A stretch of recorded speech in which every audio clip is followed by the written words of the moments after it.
Chapter 1050. The moonlight shone brightly above the thorn's ridge. Several hundred figures were gathered in an open space.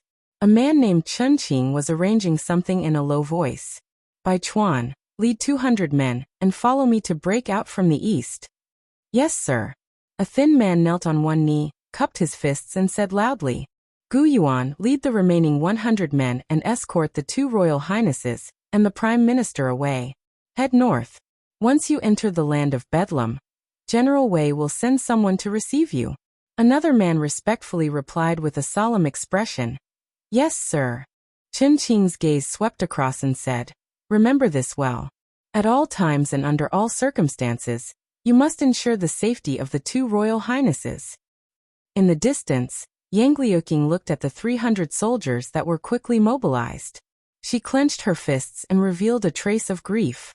Your Highness must remember to prioritize the overall situation. An old voice came from behind her. She loosened her clenched fists, looked at the old man and softly said, the mountain road is difficult and inconvenient. General Chen will arrange for a few people to take turns to carry the Prime Minister, but it will inevitably be bumpy. The Prime Minister will have to endure a little. The old man smiled and waved his hand, saying, this old man was born in Sangzhou and will be buried in Sangzhou. It can be considered a perfect ending. There is no need for such torment. Yang Liuqing looked at him and firmly said, we will escape. Below the thorn's ridge, a figure came from the side, walked to the front of the formation, bowed and said, General, there is news from above. They plan to break out at midnight and escort the princess and King Jing all the way north into the land of Bedlam. The general covered in full armor patted the horse's head and said, midnight. He smiled and said, pass down my order. Bring forward the time of the attack by an hour. Yes, sir. In the land of Bedlam, the mountain ranges shrouded in darkness were like giant hibernating beasts. On the backs of these giant beasts, there were figures rapidly moving. Because Wei Liang's movements were too slow, he was carried on the back of a tall man. The man's skeletal frame made him feel pain, and the violent jolting made him dizzy and almost vomit. The man seemed to have noticed something. He turned around and said, if you dare to vomit on me, I will throw you down from here. Wei Liang endured the disgust and asked with difficulty, May I ask this warrior, do you have a relationship with Her Highness? Up until now, he still hadn't figured out what had happened. He didn't know what these people were doing. Why did they suddenly rush up to their mountain and capture all of them? He didn't know why they immediately let them go after hearing the news about the princess, and then rushed to the Thorn's Ridge without stopping, seemingly to rescue the princess. He only knew that these people were strong, very strong. Any one of them could take down a dozen, or even dozens of his resisting subordinates. His subordinates were all well trained, and they were all fierce soldiers who had fought on the battlefield. The weapons of these people were also very sharp. When his side swords and sabers clashed with them, they would either be chipped or simply broken into 2. They were highly skilled in martial arts, and each of them was equipped with a magical weapon. More importantly, they had that terrifying sky law. If they were really going to rescue the princess, Wei Liang's heart finally surged with infinite hope. You're talking about Miss Yang. The man smiled and said, of course we're familiar with each other. She scolded me a lot at that time, and even robbed my position on the heaven list. This time, I have to get back at her. Wei Liang didn't understand a single word of this man's words. However, it didn't matter. As long as they were going to rescue the princess, that was enough. He looked ahead, and a hint of joy appeared on his face. He said, the Thorn's Ridge is up ahead. Silhouettes leaped out of the forest one after another. They could already vaguely see the flickering flames in front of them. At the foot of the mountain, a deputy general looked to his side. After pondering for a moment, he asked, General, if we really kill the princess and King Jing, won't swords have no eyes? It's normal to have some accidents on the battlefield. The general glanced at him and said, when the time comes, hand over the person who accidentally killed the 2 princes and ask to be demoted from his position. Demoted from my position? The general looked at him and said with a smile, just wait for 2 more years. In the future, there will be glory, splendor, and wealth that you won't be able to enjoy. Just as his voice fell, a soldier suddenly came forward and reported, "General, someone is coming from behind." "Someone is coming?" The general frowned and asked, "Who?" "There are a lot of them, about 200 people. We don't know their identities, but they are rapidly approaching." The general turned his horse around and said in a deep voice, "Inform everyone to prepare to meet the enemy." They had 1,000 people attacking the mountain, and another 1,000 people guarding the foot of the mountain. Wouldn't it be easy to deal with these mere 200 people? The figures on the opposite side stopped about 100 feet away from them. Although the moon was bright, they couldn't see clearly until the other side also raised their torches. Then he saw a bald man walking out.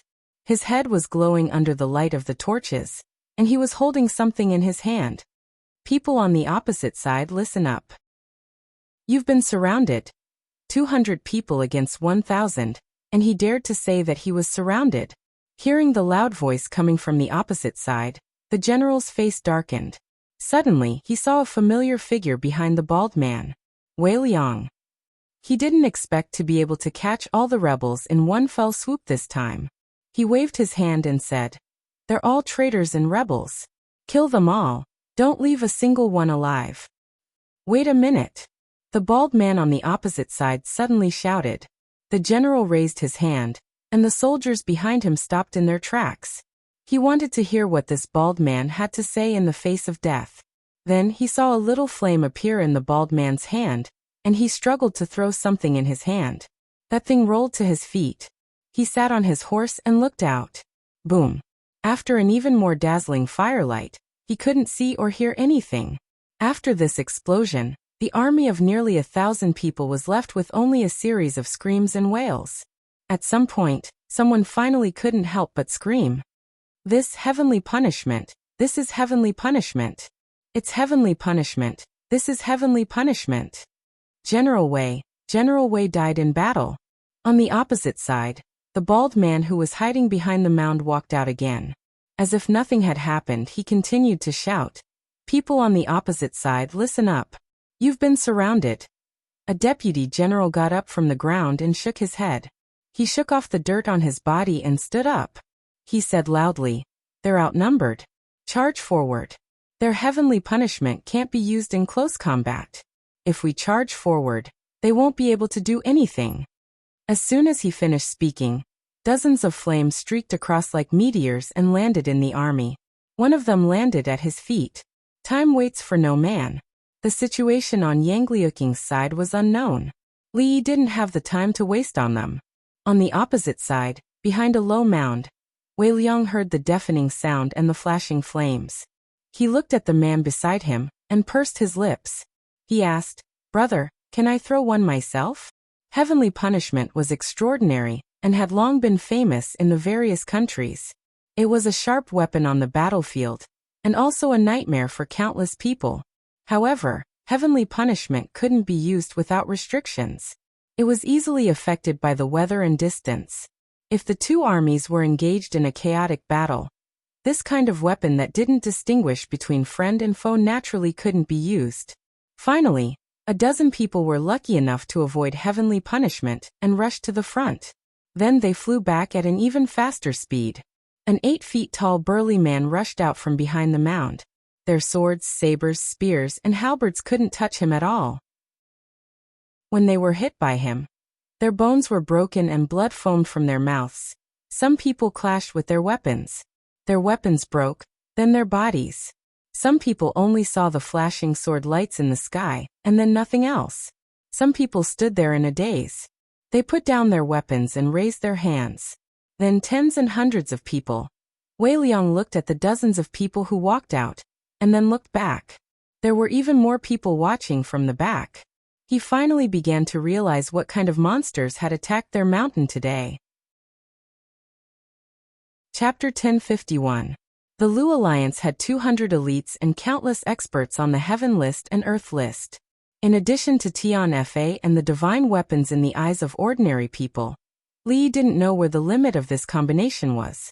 If they were to fight against truly well-trained and well-coordinated elite soldiers, unless they were experts on the Heaven List, it would be difficult for them to display their individual strength. However, against 1,000 soldiers from the Wu Kingdom who couldn't even be considered elites, coupled with the fact that the other party had underestimated them in Tianfa. The battle ended very quickly. It could even be said that it was a crushing victory. Hundreds of people crouched on the ground and formed a circle with their hands on their heads.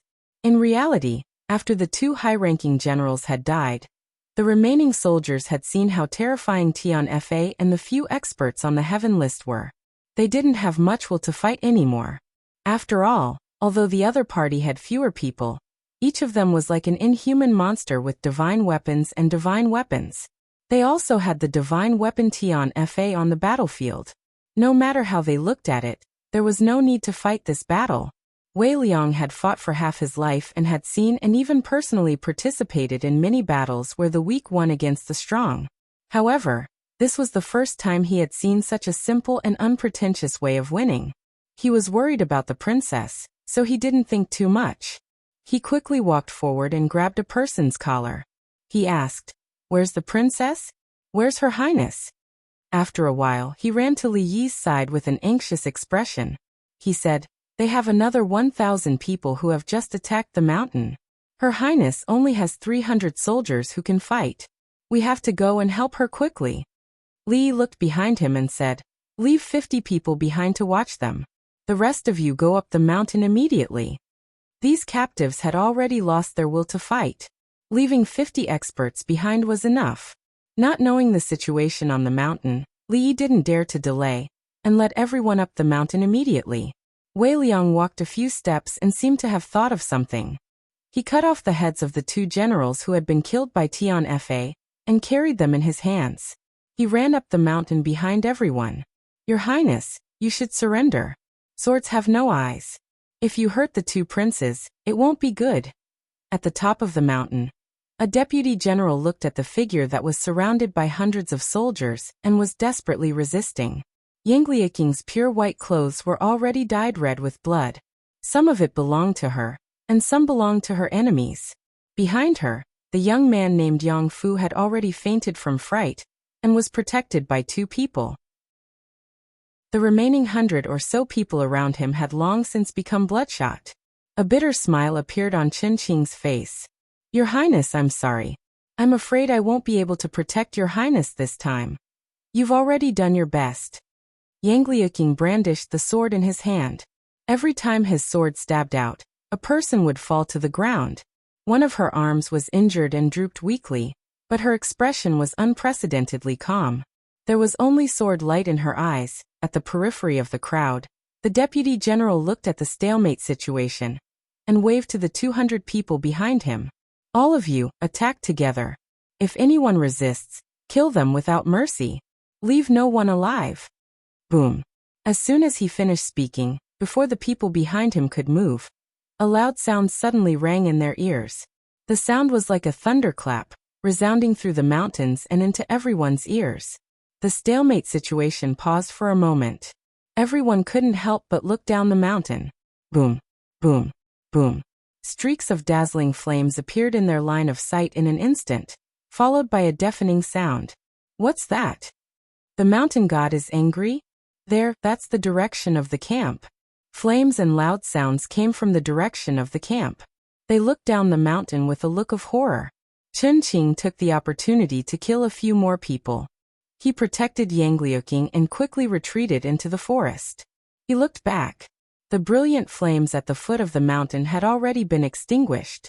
It was as if nothing had happened. He looked at Yang Liuqing's injured arm. His expression was ugly.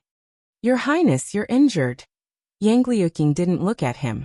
Instead, he stared blankly out of the forest and asked in disbelief, Did you guys hear anything just now? Your Highness, did you guys hear anything?" Chen Qing was startled. He nodded and said, "Yes, there was a loud sound and flames." A smile finally appeared on Yang Liuqing's face. He leaned against a tree and said, "Hold on a little longer. Just a little longer." Outside the forest, the deputy general looked down the mountain that had returned to silence. After a long time, he looked away and said, "Two people go and see what happened at the camp." With that, he looked back into the forest and gritted his teeth. "Half an hour. I'll give you another half an hour. If you can't break through, bring your heads to me." "Yes."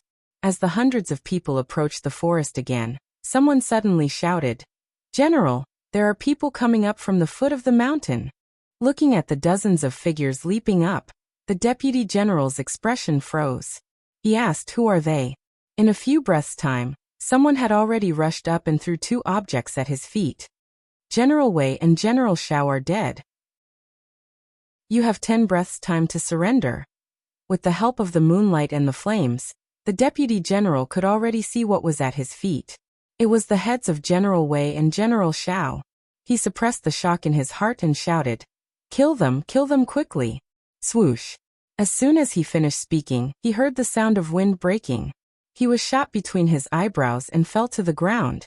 Boom. The dozens of people who had rushed up fell in a dazzling flame. The scene fell silent in an instant. Then it became a mess. No matter how strong the experts in the martial arts world were, even if they were grandmasters, their usefulness on the battlefield was limited. A group of well-trained and well-coordinated elite soldiers might not be able to do anything to a grandmaster, but it was no different from a nightmare for ordinary experts to be entangled by them. It was a pity that the group of people in front of them could not be considered elite soldiers. With the death of a few high-ranking generals, they immediately fell into chaos. A few heavenly punishment was enough to scare them out of their wits and make them put down their weapons and surrender. Of course, there were those who resisted with all their might. In the end, they really died. This was not the land of chaos. This was a battlefield. If they showed mercy to the enemy, they would not show mercy to themselves. The few generals were already dead, and those who resisted were also killed. The fact that the enemy could come up from the mountain road meant that the camp below had already been broken through by them. There was no chance of victory. The soldiers of the Wu Kingdom all put down their weapons and were quickly controlled. Wei Liang looked worried. He walked forward and asked loudly, "Where's the princess? Where's the princess?" A figure poked his head out from behind a big tree in the forest and asked, "Are you General Wei?" Chunqing. Wei Liang hurried forward and looked at him. He asked, "Where's the princess?" As soon as he finished speaking, a weak figure walked out from the forest. Wei Liang took 2 steps forward and knelt down on one knee. He said loudly, "I'm late to the rescue. Please forgive me, Your Royal Highness." Yang Liaqing glanced at him and did not say anything. He continued to walk forward. Li Yi and Mississippi Lu stood there and watched as she walked slowly from afar. She seemed to be injured. Her steps were not steady, and her body was swaying as if she would fall at any time. Wherever she passed, the crowd automatically opened up a path for her. She walked to the front and stood in front of Mississippi Lu and Li Yi. She slowly knelt down and raised her head. Her eyes were filled with tears. "Your disciple greets Master and Uncle Master." Wei Liang widened his eyes at this scene. He did not hesitate for long before he knelt down on one knee and lowered his head at the same time. The princess had already knelt down. As a subordinate, there was no reason for him to remain standing. Chunqing, who also did not know what had happened, also knelt down beside him. He temporarily suppressed his doubts. More and more figures walked out from the forest. They could not care less about the feeling of surviving a disaster. When they saw the figure kneeling in front of them, they were dazed for a moment. Then they immediately knelt down. Mississippi Lu lowered her head and looked at her. It was unknown how long she looked before she slowly spoke. "Get up." She did not get up. When she heard this familiar voice, a deep sense of exhaustion came from the depths of her soul. Her body softened and she fell to the side. Chapter 1052. Li Yi's body swayed, and he gently supported her before she fell to the ground. He held her back with one hand and carried her horizontally with the other hand under her legs.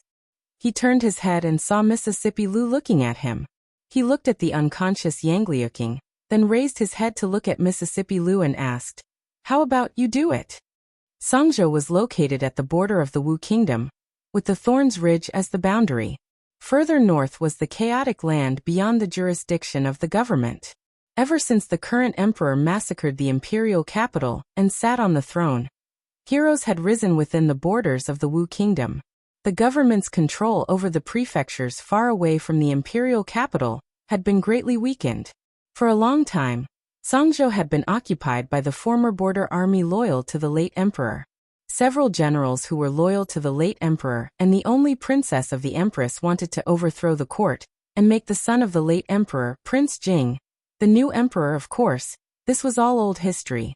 Not long ago, the border army forces that Princess Duanrong belonged to had been wiped out by the court and several enlistment forces. They had suffered a crushing defeat and their troops were scattered. Princess Duanrong and the young Prince Jing had also disappeared, and Songzhou was once again under the control of the court. The common people of Songzhou inwardly felt regret. When Her Highness the Princess was still alive, she purged the bandits, sympathized with the common people, and helped the poor. Now that Songzhou had once again fallen into the hands of the court, their future days would be difficult. The current emperor was cruel and merciless. He killed his brother and father, and he didn't even let off the princess and prince who shared the same mother.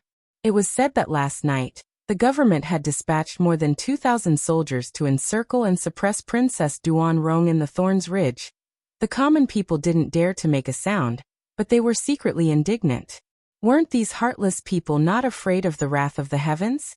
Speaking of the wrath of the heavens, last night, around midnight, the Thorns Ridge was filled with heavenly thunder and flames soared to the sky. The deafening noise could be heard even in Songzhou City. That night, many people in the city were awakened, their hearts trembling.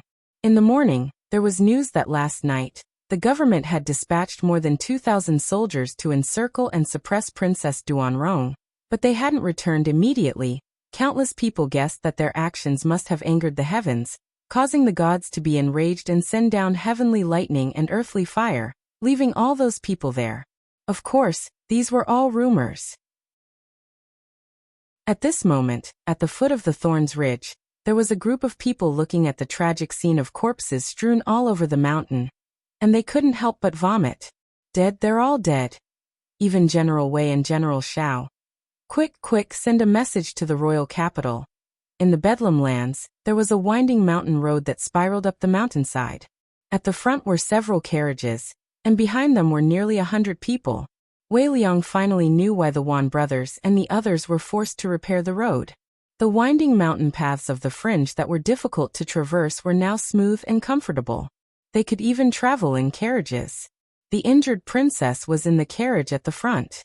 In this half a day, he had also learned an unbelievable piece of news from the people around him. The ownerless Bedlam now had a master. The entire Bedlam lands was now in their pocket. If it wasn't for the princess, even if he, Wei Liang, once led an army of 100,000 soldiers, he wouldn't be able to escape the fate of repairing roads and bridges like the Wan brothers. He looked ahead and was puzzled. What kind of existence was the master of Her Highness the Princess? Li Yi leaned on a carriage, glanced at the carriage in front of him, and continued to close his eyes to rest. Now that Mississippi Lu's precious disciple had been found, he didn't have to worry about her anymore, nor did he have to worry about her doing anything impulsive. Yang Liuqing was injured, but fortunately, it wasn't serious. He would be able to recover after a period of rest. They were now heading to the stronghold where Rui and Ruoqing Zimo were, which was about a day's journey away from here. At some point, the curtain of the carriage was lifted by a withered palm, revealing the figure of an old man. Li Yi had seen him once on the first day, but they had never spoken. After the old man lifted the curtain, he moved a little to the edge of the carriage. The old man was slightly injured in the conflict a few days ago, and his head was still wrapped in a white cloth. After experiencing the bumpy ride of the past few days, he looked a little weak. The old man looked at him, pondered for a moment, and asked, "May I ask if you are Li Yi of Jiang of Silla?" This old man had been in a half-conscious state for a few days, and he only woke up today. Li Yi was a little surprised. Could it be that the name of Jiang of Silla had already spread out of the Jing kingdom, and started to spread to the world? Li Yi didn't deny it, and the old man didn't seem to need him to admit it either. He sized him up and said, "I've long heard of the name Jiang of Silla, but I didn't expect the famous Jiang of Silla to be so young. What a young hero." Li Yi cupped his hands in obeisance. "You flatter me." Just as he was waiting for the old man to continue, the old man put down the curtain and didn't say anything else. Li Yi was a little disappointed. This old man didn't finish his sentence. He was so old, but he still didn't know any etiquette, according to the usual routine. Shouldn't he first praise him for being handsome and capable? Then he should express his endless admiration for him? Finally, he should say that it was his honor to know the famous King Jing, and ask if they could be friends in the future, so that they could exchange contact information or something like that. With this kind of emotional intelligence, how could he be a prime minister? The old man in front of him was the prime minister of a country. This was what Li Yi had learned from the general named Wei Liang. When the emperor of the Wu kingdom killed his brother and father to usurp the throne, there was a wave of righteous people who jumped out to oppose him. Although this old man didn't stand out to oppose him directly, he secretly sent Yang Liuqing and Prince Jing out of the imperial capital. Later on, he even quietly left the imperial court to help them build up their power step by step and fight against the imperial court. Of course, he worked hard day and night, worked hard for several years, and suffered a defeat. Now he was back to square one. At his age, he still had to run around and worry so much for a certain belief in his heart. Li still had some respect for him. "Prime Minister, I want to see my sister." A youth's voice came from the carriage. The old man said softly, "The princess is injured. Your Highness, please bear with it for one more day. Wait until tomorrow." Li knew that the youth in the carriage was Prince Jing, who was also Yang Liuqing's younger brother. He was the person they wanted to support to become the emperor of the Wu kingdom. That night, when the imperial court soldiers attacked the mountain, he seemed to have fainted from fear. This was normal. After all, he was only 13 or 14 years old. He was about to lose his life, so it would be strange if he wasn't scared. After all, not everyone was as mature as Li Han. When he was 11 or 12 years old, he could manage an entire mathematics academy. This year, he was only 14 years old, but he had already become one of the big shots in the imperial court. Even the current prime minister and the 6 ministers had to completely listen to him on certain matters. Of course, children of the same age and the same prince were in completely different situations. One was the most famous genius child in the Jing kingdom, the dean of the mathematics academy, and an influential figure in the imperial court. According to a letter from Li Xian a few days ago, the former mathematics department of the Imperial College wanted to leave the Mathematics Academy and establish their own school. Li Han gladly agreed, but the condition was that they could pass his test.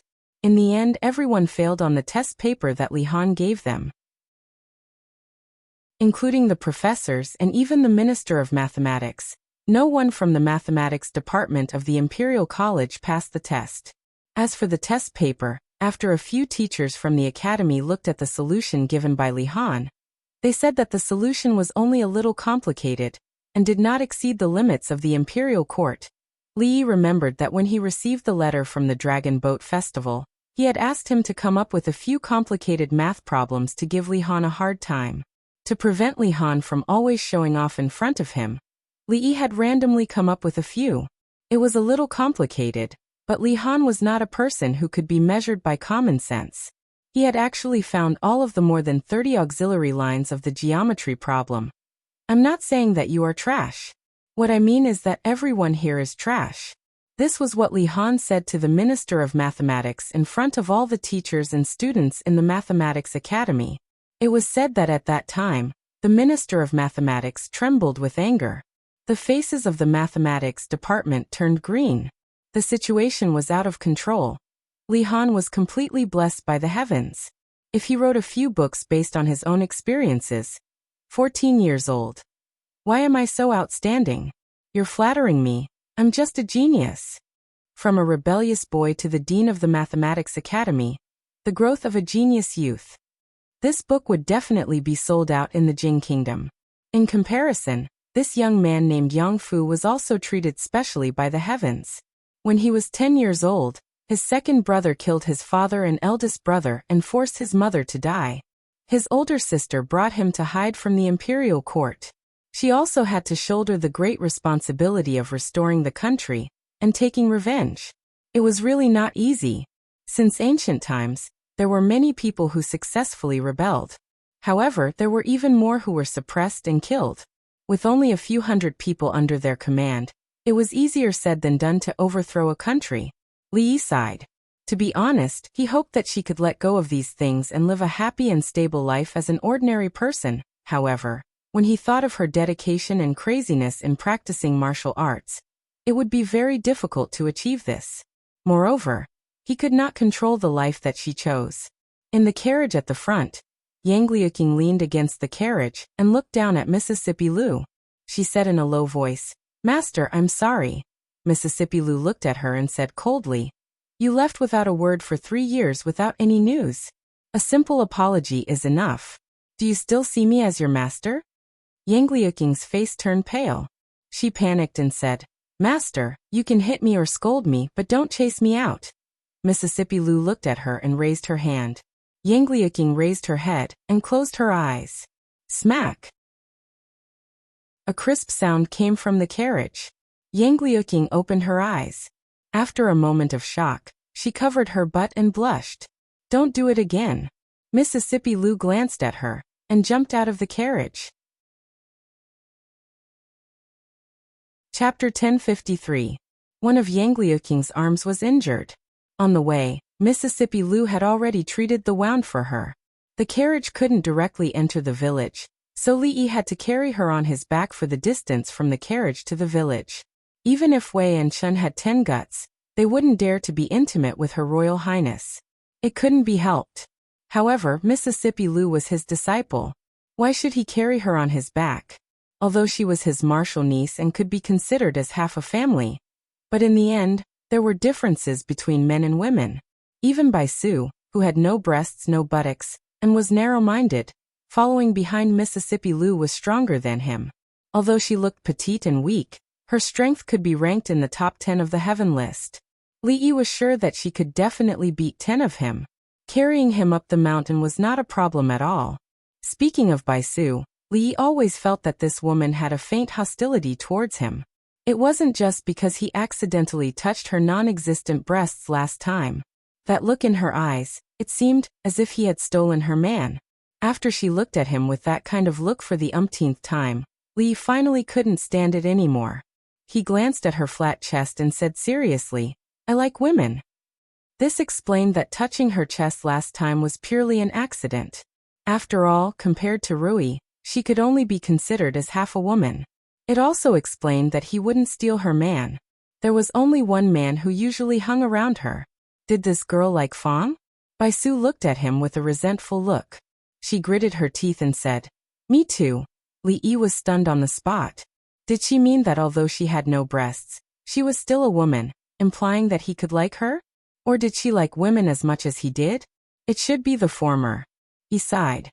There were so many women in the world. He couldn't fall in love with everyone he met.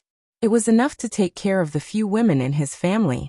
He could only let the thousands of women represented by Bai Su be sad and disappointed. Yang Liuqing was arranged to stay in the prince's mansion. Rui and the others had already received the news. They were talking in her room. Li Yi stretched his muscles and walked out of the mansion. The most important thing for her now was to recuperate. It would take about a few months to recover to her peak state. When she was better, Zumo and the others should also be tired of living in the mountain. Then they would return to Shuzhou together. As for other things, they would take their time to consider. Wei Liang and Chen Qing stood on the dustless street paved with bluestones. They looked at the bustling crowd and the rows of shops on both sides of the street in a daze. A hawker carrying a pole passed by them, and the sound of reading came from the school not far away. They even saw a rough man walking while shaking his head and reciting the words, "Raise your head to look at the bright moon, lower your head to think of your hometown." For a moment, they even thought that they had come to the imperial capital. No, this place was cleaner and tidier than the imperial capital. It looked even more prosperous than the imperial capital. There were many things that they had never even heard of in the street shops. There was actually such a place in the chaotic land where bandits were rampant and everyone despised it.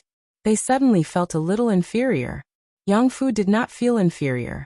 He swallowed and stood in front of a small stall on the street. It was called a small stall, but it was actually a small moving cart with a glass box on it. He had seen glass before, but he had never seen such a big glass box, and he had never seen people using glass as a box to sell things. Inside the transparent glass box was food that he had never seen before. It was strung together on skewers and looked crystal clear. He knew that it was food because there was a little fatty of his age next to him who was holding a skewer and licking it happily. The little fatty looked at the young man who was standing in front of the candied hawthorn and asked, "Do you want to eat candied hawthorn? It's 2 copper coins per skewer. You can choose any skewer you want.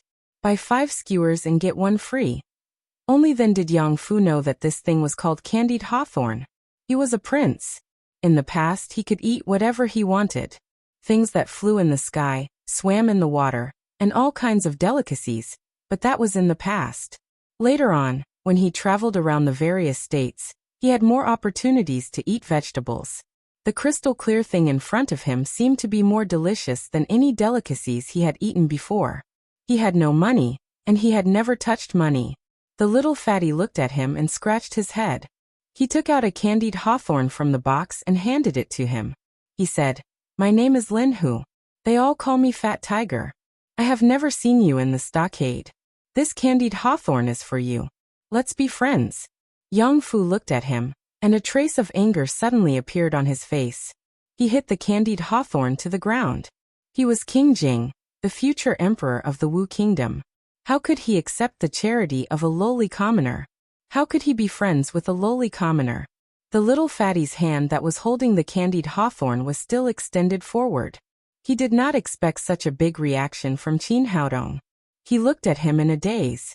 Yang Fu fiercely stepped on the candied hawthorn a few times and said angrily, "I don't want to eat your stupid candied hawthorn, and I don't want to be friends with you. I don't want to be friends with you either."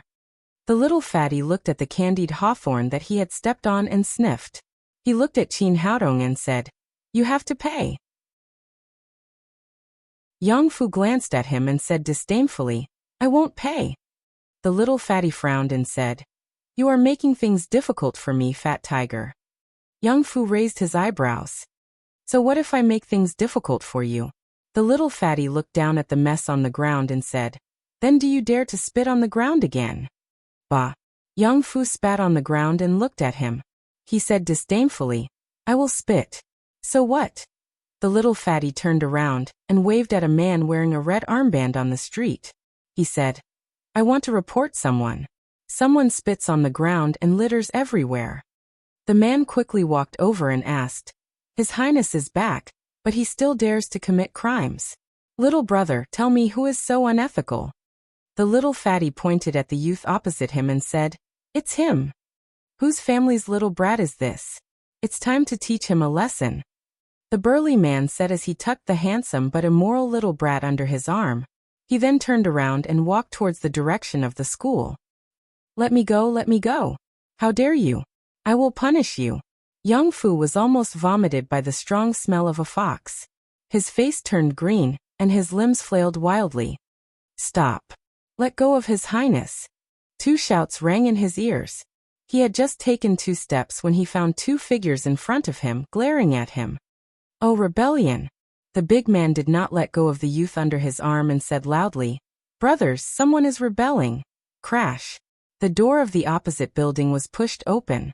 10 or so men with red armbands walked out and surrounded Wei Liang and Qin Qing. Their expressions immediately changed and their momentum immediately weakened. They looked at the big man and said, "Put His Highness down first. We can talk, we can talk.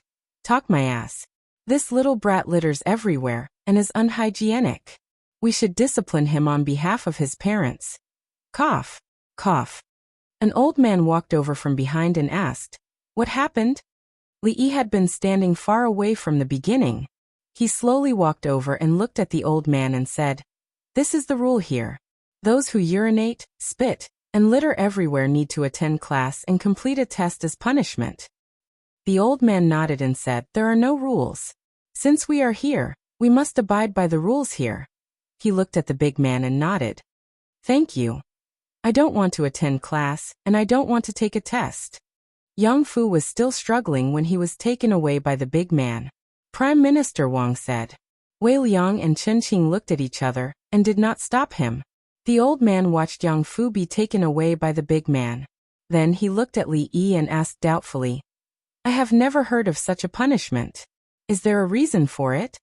Li nodded and said, most of the people in this stockade have never studied. Making them attend class and take a test is much more useful than giving them silver or corporal punishment. They would rather starve outside than go in and study. Once they experience this kind of punishment once, they will never do it again. The old man was stunned. Then he smiled and said, wonderful, really wonderful. To think that you can come up with such a wonderful method. Jiang of Silla is really a god. You flatter me. As the two of them were exchanging pleasantries, the big man walked out with Yang Fu. He scratched his head gloomily and looked at Li Yi. He said, just in time for the test. This kid has actually studied and can write all 5 words. He thought that it had taken him 2 months to come out, but this kid had only used less than 15 minutes. The big man was even more depressed. Yang Fu looked proud and said, isn't it just writing? What's so difficult about it? The old man smiled and looked at Li Yi. He said, although this method is wonderful, it has its limits. For those who have studied, there are not many restrictions. Instead, it will help them. Jiang of Silla should think of another punishment method. Li Yi shook his head and said, Prime Minister, you are wrong. Rewards and punishments need to be measured.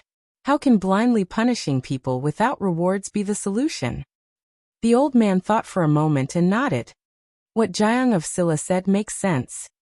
For such a young child, it is better to guide him. Rewards and punishments are the right way to go. He touched Yang Fu's head and said, you did very well in the test this time. You should be rewarded.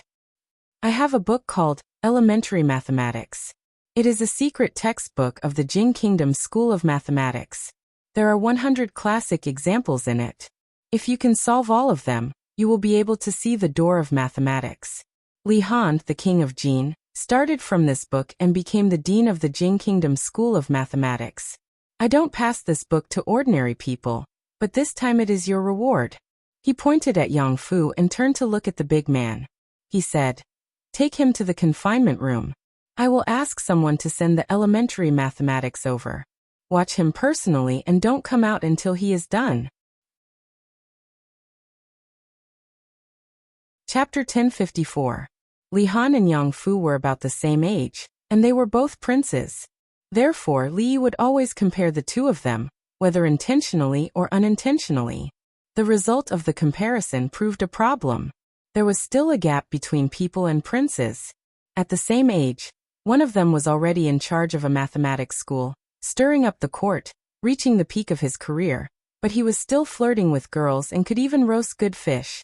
The other one was still showing off his power as a prince because of a candied hawthorn. It was obvious who was better. Of course, this was also related to their respective circumstances. Li Han was a genius, and in the eyes of almost all his peers, he was someone else's child. He couldn't be used as a standard, as this would be a blow to more than 99% of people. Although Yang Fu was a prince, he had suffered much more than a normal child. Unfortunately, these hardships and setbacks didn't hone his inhuman state of mind. Instead, they made him more extreme and violent. This was the impression Li Yi had of him after a few days of observation. He didn't care much about this. After all, he was still a child. As long as his nature wasn't bad, there was still a chance for him to change. Of course, this was the responsibility of Yang Liuqing and Prime Minister Wang. He didn't have this obligation. Let me out, let me out. This question is too difficult, too difficult. I don't know it, I don't know it.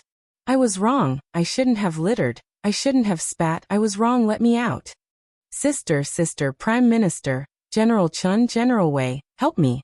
Hearing the screams coming from the confinement room, Li Yi shook his head and turned to leave.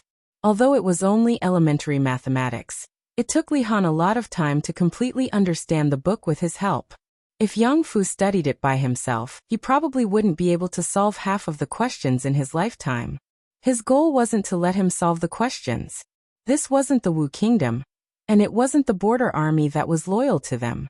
It wasn't a bad thing to temporarily suppress his arrogance. Wei Liang and Chen Qing stood outside the confinement room and looked at Imperial Prince Jing, who was frantically banging on the door. Wei Liang then turned to look at the old man and helplessly said, Prime Minister, look this. The old man waved his hand and said, Let's follow Jiang of Sila's arrangements first. It's good to dampen his spirit. Wei Liang looked at a figure in the distance and whispered, Prime Minister, this is Jiang of Silla. This Jiang of Silla is an extraordinary person. The old man looked into the distance until Li Yi's figure disappeared. Then he said, he has done a lot of great things. The talented Prince Jin of the Jing Kingdom was trained by him. Prince Jin is younger than Prince Jing, but he can already take charge of the court and command the wind and clouds. Sigh. He let out a long sigh as a desolate expression appeared on his face. Since he is a genius, how can he be trained? Wei Liang shook his head and said, I don't think he is that powerful except for his good looks. The old man glanced at him and said, If you still want the plum's art of war that you have been dreaming of, you better not think that way. Why? Wei Liang looked at him in surprise. Because that book was written by him. As soon as he finished speaking, Wei Liang, who was next to him, disappeared, leaving only a cloud of smoke that slowly dissipated. On the other side, the general named Chen Qing opened his mouth and looked at the old man. He asked in disbelief, Prime Minister, did he really write the Plum's Art of War? How could it be? He is so young. Plum's Art of War was a magical book that existed in the hearts of the generals and soldiers of various countries in recent years. It was said that this book recorded countless ways to defeat the enemy on the battlefield. It was very mysterious. Unfortunately, this book was tightly controlled by the military of the Jing Kingdom and was not leaked to outsiders. They only heard of this book's name. They only knew that the armies of the Qi Kingdom and the Zhao Kingdom had suffered a lot because of this book. General Wei had admired this book for a long time. It was understandable that he couldn't control himself when he heard this news. Is it wrong to be young? The old man looked at him and asked. Is the emperor of the Jing Kingdom young? Is the princess royal who assists the government young? Is the third prince of the Qi Kingdom young? Is Prince Jin Li Hanyin young? His question made Chen Qing speechless. The emperor of the Jing Kingdom devoted himself to developing the country with science and technology. The research of the Academy of Sciences had a lot of applications in agriculture and military formations. The princess royal of the Jing Kingdom had the talent to rule the country. She was not inferior to any wise monarch that he could name. He had also heard about the deeds of the third prince of the Qi Kingdom, Zhao Yi. As for Prince Jin of the Jing Kingdom, Prime Minister Wang often mentioned this name, which often made him doubt that he had lived so many years in vain. These young people really didn't leave a way for the old people to live. However, he hadn't seen the book, so he didn't know whether it was true or not. He still felt that the heavenly punishment was easy to use.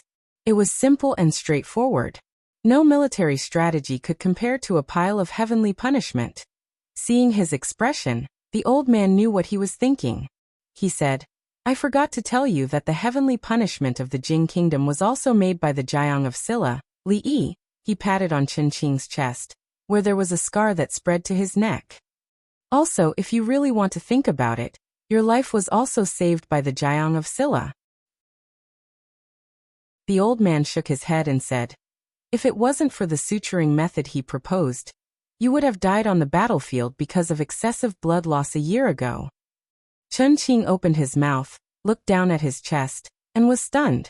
The old man sighed and looked at Prince Jing, who was still howling in the room. A thoughtful expression appeared on his face. After a long time he sighed again, turned around and left slowly. Li Yi sat on the stone bench in the yard, rubbing his eyebrows and thinking about something. Yang Liuqing was injured, so it was impossible for him to raise the flag to rebel in a short time.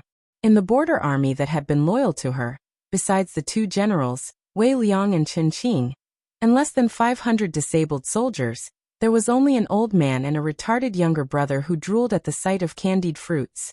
Mission objective: overthrow the rule of the tyrant of the Wu Kingdom, establish a new imperial court, and help the retarded younger brother to ascend the throne. Mission progress. 0% mission conditions. A general, a deputy general, 500 disabled soldiers, an old man, a retarded younger brother, and herself. Mission difficulty: maximum. Your Highness, Jiang of Silla. Wei Liang walked over slowly and rubbed his hands cautiously. He looked at Li Yi and thought for a long time. Finally he plucked up his courage and asked, Have you eaten? Li looked at him and shook his head helplessly. There was only one general, and he was retarded. How could he play this game? There was no chance of winning.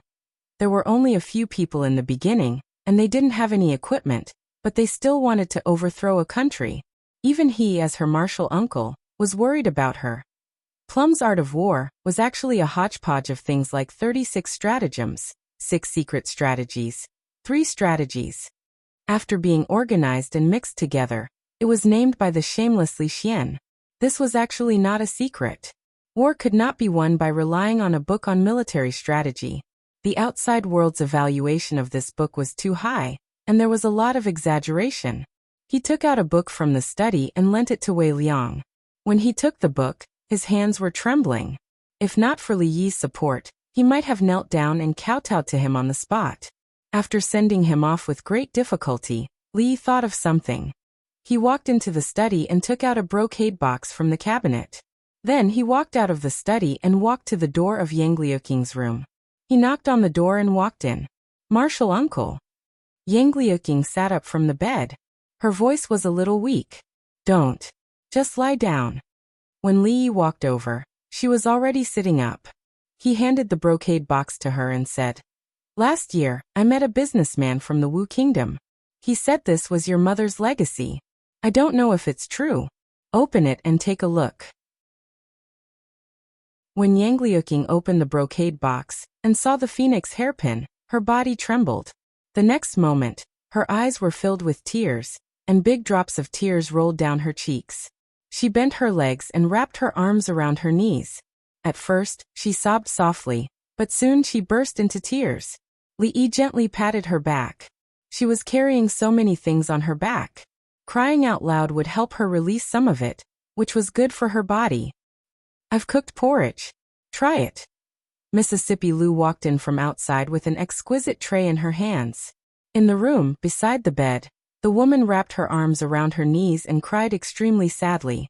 It was as if she had made a vow with a man and was cruelly abandoned. Li Yi sat beside her. It was as if he had gotten a girl's body with sweet words, and then abandoned her. Chapter 1055.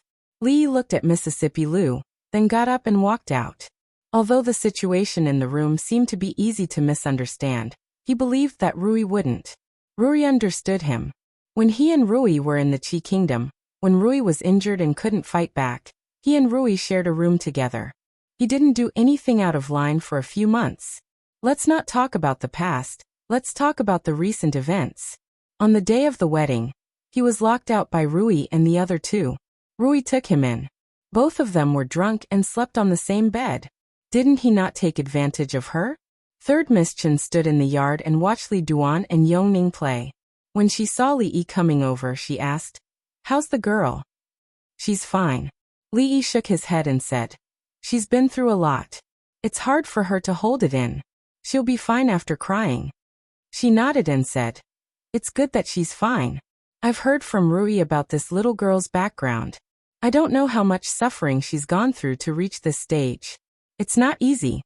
Li Yi was very happy. Even if Rui didn't understand him, his godmother did. At least she wouldn't misunderstand him. Third Miss Chen looked at him and said, "This girl's life is pitiful. Don't let her down again." Li Yi was stunned. When he came to his senses, he immediately explained, "Mother, what are you talking about? I just saw you carrying her back." Li Yi paused. That's..." Third Miss Chen waved her hand and said, Okay, I'm not blaming you. You're so capable. I'm happy that so many girls like you." Li Yi looked up and saw that she had turned around and walked out. He hurriedly said, "Hey mother, don't go. Mother, listen to me." His godmother might have misunderstood him. No matter how he tried to explain, she just smiled. Li Yi decided not to explain anymore.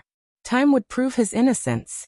Yang Liuqing's younger brother, Yang Fu, seemed to have some misunderstanding towards him. These few days he had been avoiding him whenever he saw him. Once when he was sitting outside, he saw Yang Fu coming out of Yang Liuqing's courtyard.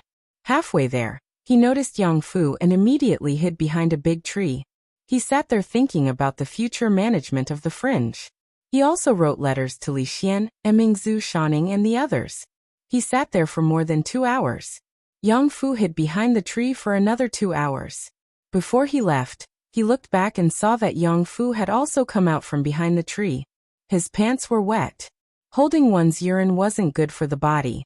A 14-year-old child actually held it in until he peed his pants. He could do it anywhere he wanted.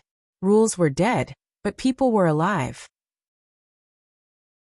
He couldn't just hold it in just because there was a rule that prohibited people from urinating or defecating anywhere they wanted. At most, he would be caught and forced to do some math problems.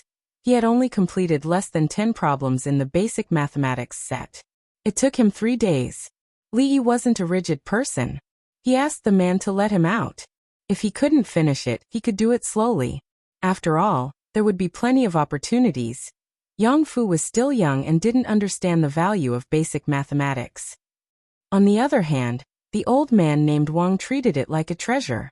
These days he often brought the book to Li Yi for advice. Any old man who could sit in the position of prime minister at his age was not someone to be trifled with. The questions he asked were all beyond the concepts and standards of this world's mathematics. After all, the mathematics standards of the Wu Kingdom had been surpassed by the Jing Kingdom by a lot.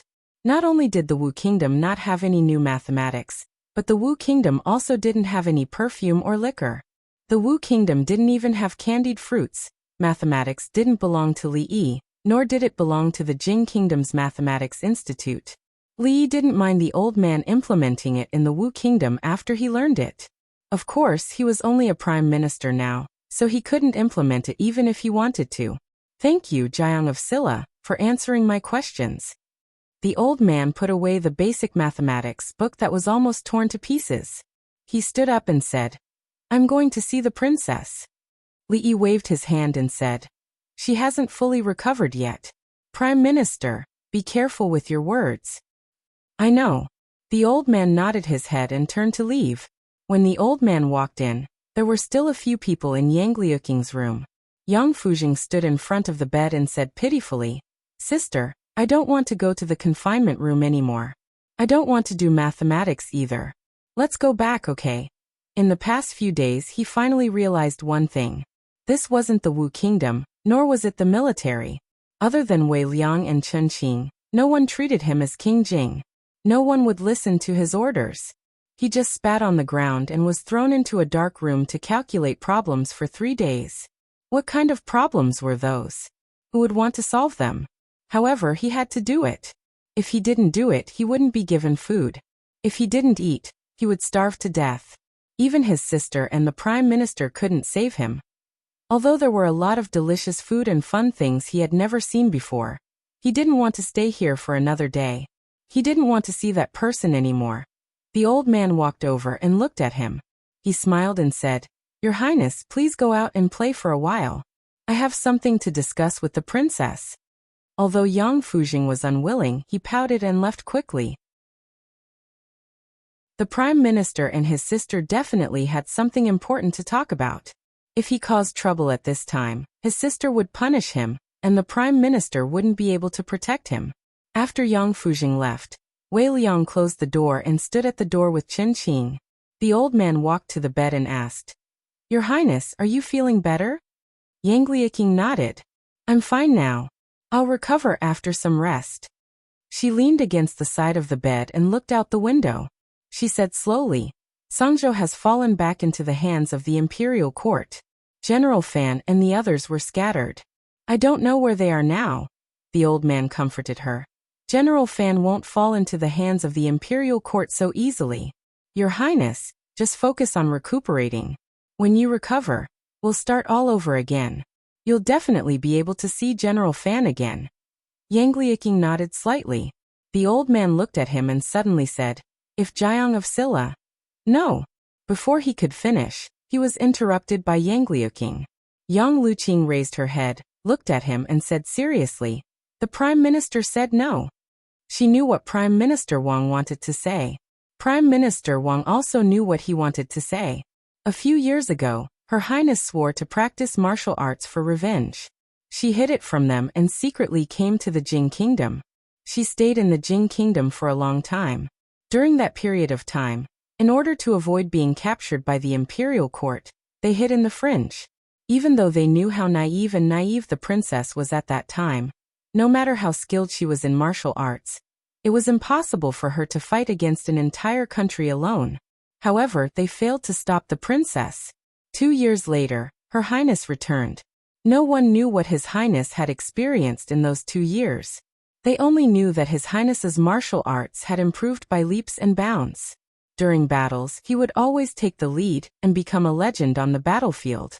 He won the respect of all the soldiers and became their belief. It wasn't until a few days ago that he learned about the relationship between Her Highness and this Jiang of Silla. He was Jiang of Silla's martial nephew. Jiang of Silla's wealth was comparable to that of a country. He also possessed the method to create divine punishment. He also had a powerful and mysterious force in his hands. He even unified the vast fringe.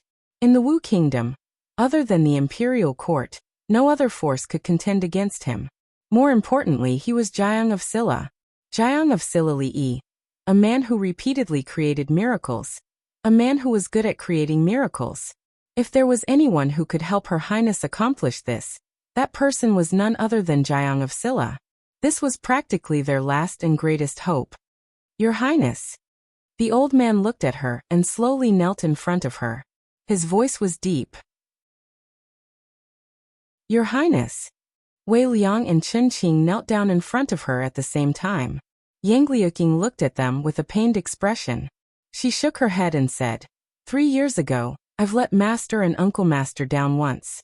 I can't let them down a second time. She turned to the 3 of them and said seriously, don't ever mention this again. Chapter 1056. Her Highness's attitude was very firm. The old man named Wang sighed and slowly stood up. He couldn't deny that he was deeply shocked by Jiang of Silla's wealth and influence. What kind of wealth would it take to build such a paradise in the land of chaos? What kind of tyrannical power would it take to unite the land of chaos that had been in chaos for hundreds of years in one fell swoop? They had divine punishment, divine weapons, and a group of powerful subordinates. If they could get his help, they wouldn't have to worry about not succeeding. But this matter could only be proposed by Her Highness. If Her Highness was unwilling, there was nothing he could do. He said apologetically, this old subject was presumptuous. I hope Your Highness can forgive me. It's fine. Yang Luqing shook her head and looked out of the window. The trees in the distant mountains were lush, and there was an unknown fragrance of flowers drifting in from outside. She took a deep breath and a long-lost smile appeared on her face. The plan to restore the dynasty can be discussed after Your Highness recovers. The old man named Wang paused for a moment before speaking again. This old subject is worried about His Highness King Jing. Yang Liuqing looked at him and asked, what's wrong with Yang Fu? The old man sighed and said, His Highness King Jing disappoints this old subject. He was originally just a little disappointed in King Jing. But ever since he came here and saw Jiang of Silla every day, he didn't dare to compare King Jing to Jiang of Silla. Instead, he couldn't help but think of Prince Jin. At first, he could use the excuse that King Jing was young and mischievous to deceive himself. But in terms of age, Prince Jin was even younger than King Jing, so how could he? Every time he thought of the gap between the two of them, the disappointment in his heart turned into despair. If King Jing continued like this, even if they were lucky enough to seize power, from the perspective of the people of the Wu Kingdom, it would be better to let the traitor who killed his brother and father become the emperor. Yang Liuqing sighed. A trace of disappointment inevitably appeared on her face, but it quickly disappeared.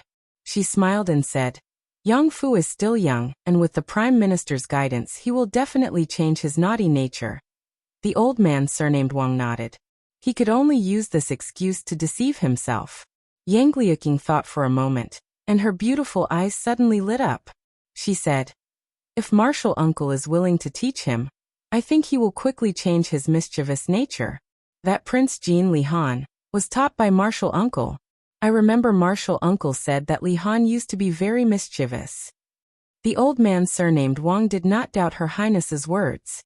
The fearless Imperial Prince Jing, after spending 3 days in the confinement room doing math problems, was now most afraid of Jiang of Silla. He even took a detour when he saw Jiang of Silla. He, Ningyuan, would rather hide behind a tree and wet his pants than see Jiang of Silla. If it's Jiang of Silla, perhaps it will be of some use. The old man thought for a moment, then shook his head and said, "But His Highness Imperial Prince Jing will definitely be very resistant to this. Moreover, no matter what, His Highness is the son of the former emperor, the legitimate heir of the royal family. His Highness' teacher must also be a famous scholar. If he takes Jiang of Silla as his teacher, I'm afraid there will be many troubles in the future, which will not be beneficial to the great cause." Her Highness Imperial Prince taking a teacher was already unimaginable. The Prince of Wu country, the future emperor, was taking the King of Jing country as his teacher. This was an unjustifiable matter. It was inevitable that people would gossip about it, and it would be detrimental to their future plans. Once it was used by someone with ulterior motives, it would become a great obstacle on their path forward. To be able to receive Martial Uncle's guidance is a blessing that he has cultivated for several lifetimes. Yang Liuqing looked out the window and sighed. "I'm afraid that Martial Uncle won't be willing." The old man surnamed Wang thought for a moment and said, "If he can become the teacher of the future emperor, why wouldn't Jiang of Silla be willing? The emperor of the Jing kingdom is already half his disciple. Most of the princesses and princes of the royal family of the Jing kingdom are also Martial Uncle's disciples. What's the difference if there's one more Yangfu or one less Yangfu? Moreover," she withdrew her gaze from the window and murmured, "Moreover, Martial Uncle is lazy." Zuemo had been pregnant for several months and could not do strenuous exercise, but she still needed to walk more on weekdays. Li Yi walked with her for a while after dinner, accompanied her to Su Fuji's shop to taste a few new pastries, and then sent her back to her room to rest. Wei Liang sat outside with a pair of binoculars in his hand, staring at the street for a long time. If it wasn't for the fact that his other hand was not moving back and forth rhythmically where it shouldn't be placed, Li would definitely think that he was doing something dirty. When Wei Liang put down the binoculars, he found Li Yi standing beside him and said with a face full of amazement, "Your Highness Jiang of Silla, if this thing is used on the battlefield, won't you be able to see the movements of the enemy from miles away with your own eyes?" Li Yi felt a little sad for the people of the Wu kingdom. Binoculars had long been equipped in the army of the Jing kingdom. As a general guarding the border, Wei Liang's position was not low, but he had not even heard of it. Thinking that even the princes of the Wu kingdom would stand on the street and drool over candied fruits, all of this was not surprising. "Do you like it? If you do, I'll give it to you." Li Yi was not a stingy person. The cost of this thing was not high. It was made from glass, so how much could it be worth? All the children in the stockade had started to play with glass marbles. For me." Wei Liang was stunned, and his voice trembled as he spoke. Li Yi nodded. "For you." Wei Liang's expression was extremely conflicted. After a while he said with difficulty, "No, this is too expensive. I can't accept it." Li Yi waved his hand and did not explain. He walked straight into the prince's mansion. Wei Liang held this magical tool that he named All-Seeing Eyes in his hand. It felt extremely unreal. Did this thing really belong to him now? After a while, he finally accepted reality. His eyes were filled with respect and gratitude as he looked forward. Even though that figure had long disappeared, His Highness Jiang of Silla was really a very good person. Zuemo was resting in the room. Rui and Ruoqing went out. Li Yi strolled around the mansion. When he walked to the door of Yang Liuqing's courtyard, he stopped, turned around, and walked in. She was now able to do a little exercise, and was doing some recovery movements in the yard. Yang Fu was also in the yard, squatting at the door of the room to play with the crickets. When he saw Li Yi come in, his whole body shivered. He looked at his sister in the yard and was relieved. "Uncle Master." Li Yi waved at Yang Liuqing, indicating that she did not need to be polite. Old Man Wang was also in the yard. He seemed to be talking to Yang Liuqing about something. When he saw Li Yi come in, he nodded slightly, but did not say anything. Li Yi looked at her and said, "I came to say that the weather is getting cold now. In a few days, we will go back to Shuzhou. You should get ready and go back together." Yang Liuqing nodded gently and said, "Well, I know. That's all." Li Yi glanced at Yang Fu at the door and said, I'm leaving. Uncle Master. When he walked to the door, a voice suddenly sounded in his ear. Li Yi could hear that Yang Liuqing's voice was a little hesitant. He turned to look at her and asked, "Is there anything else?" There was a hint of hesitation on Yang Liuqing's face. She bit her lip gently, then looked up at Li Yi and said, I have a presumptuous request." Li Yi asked doubtfully, "What presumptuous request?" Li Yi looked at her and found that her face was a little red. She spoke hesitantly as if she wanted to say something extremely embarrassing. He suddenly froze in place and thought to himself, it can't be. He was her Uncle Master. There was a gap in seniority between them. Rui would spank his butt until it was swollen. "Uncle Master, what do you think of Yang Fu?" Li Yi looked at Yang Liuqing and was stunned for a moment. Then he came back to his senses and said, "He's okay." Compared to Prince Jin Li Han? Compared to Li Han, this was a bit of a blow. Yang Liuqing looked at him and said, "In fact, although Yang Fu is a little naughty, his nature is not bad." Before she finished speaking, Yang Fu, who was squatting at the door and playing with the crickets, suddenly jumped up. His face was full of anger. He pointed at a maid who had just finished cleaning the room, and came out of the room and angrily scolded. "Don't you have eyes? Didn't you see my mighty general? If we were in the Wu Kingdom, I would have already sent someone to chop off your head." The maid who accidentally stepped on the crickets turned pale and trembled all over. Li Yi walked over and patted the maid's shoulder. He smiled and said, "It's okay. You can leave first." After the maid left, he looked at Yang Fu. The latter immediately took a few steps back and said in panic, What do you want to do?" Li Yi only glanced at him and ignored him. He walked into the courtyard and looked at Yang Liuqing and asked, "What did you want to say just now?" Chapter 1057. With a pained expression, Yang Fu threw the cricket that was stomped to death by the maidservant aside and said proudly, "Luckily, I caught a state-guarding general that was even more powerful than the mighty general yesterday." Yang Liuqing looked at him, clenching and unclenching his fists. His eyes were filled with disappointment. Elder Wang sighed and looked up at the sky. Yang Liuqing took a deep breath and looked at Li Yi apologetically. She said in a low voice, "I'm sorry, Uncle Master. It's fine now. We're family. There's no need to apologize." Li Yi waved his hand and turned to leave. "Yang Fu." Yang Liuqing walked up to the young man who was playing with the cricket. Yang Fu looked up at her. Yang Liuqing looked at him and asked, "Have you finished today's math problems?" Yang Fu immediately nodded and said, "I finished today's 2 problems." "Very good."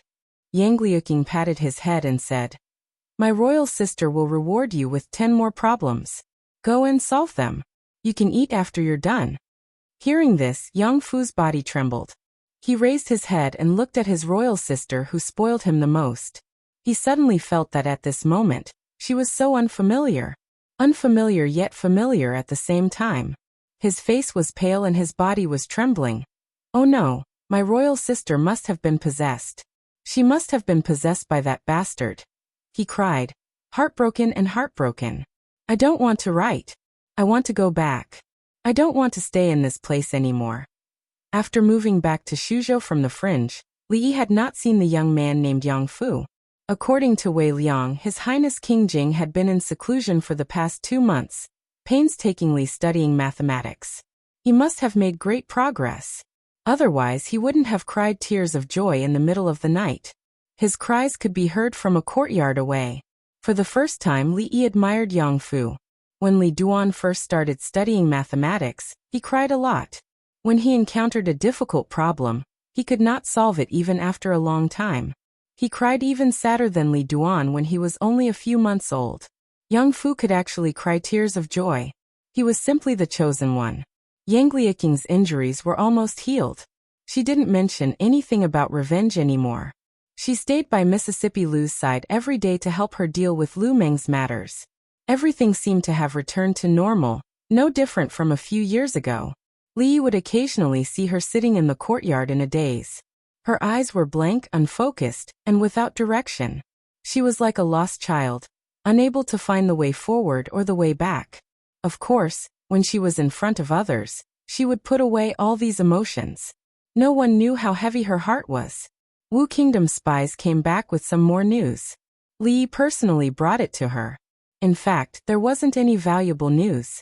Wu Kingdom was still as chaotic as before. The warlords were divided and engaged in a tug-of-war with the imperial court. If there were no accidents, this situation would continue for a long time. But no news was good news for her. The border armies that were loyal to her had been scattered a few months ago. If they were captured by the imperial court, in order to serve as a deterrent, they would definitely spread the news with great fanfare. If there was no news, at least it meant that they were living in harmony. After reading the news, Yang Liuqing's mood rose slightly. She bowed and said, "Thank you, Martial Uncle." Li Yi waved his hand. "You're welcome." Yang Fu walked out of the room and asked in a low voice, "Imperial sister, I've finished my homework for today. Can I go out and play?"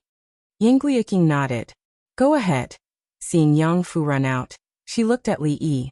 Her lips moved, but she didn't say anything. Li Yi looked at her and said in surprise, "Do you have something to say to me?" Yang Liuqing pondered for a long time. Then she looked at Li Yi and said with some begging, Can I hand Yang Fu over to Martial Uncle to discipline for a period of time?" Li Yi could understand how she felt when she said this. Yang Fu was her and these people's only hope. With Yang Fu around, they would have enough reason to resist the imperial court of Wu Kingdom. Only then would they have a reason to pull down the emperor of Wu Kingdom from the throne and help Yang Fu onto it. But this couldn't be their one-sided wish. If they could succeed in the end, Yang Fu would definitely sit on the throne. But the reality was that this emperor was somewhat unworthy of being helped up. When he was born, there was no red light, no colorful glow, no auspicious clouds, no beautiful stars, no auspicious clouds, no emperor's aura, no black dragon coming out of the water, no phoenix crying over the mountain, no white rainbow piercing the sun, and no sweet dew falling on the ground. His mother didn't carry him for 3 years, so he couldn't speak at birth. His appearance was also normal. He didn't have double pupils for breasts, long hands, a square face, and the lines on his hands and feet couldn't be written. There was no Yang Fu will be the emperor in the future written on it. He was just King Jing, a very ordinary prince. From birth until now, he didn't have the appearance of an emperor at all, nor did he have the fate of an overlord. But he had a very good temper. Even if this kind of person became the emperor in the future, and wanted to brag about how awesome and extraordinary he was before he became the emperor, he couldn't find any material, so old man Wang sighed all day. And Yang Liuqing was also unhappy. As martial uncle, Li Yi felt sorry for her. "It's not that I can't discipline him."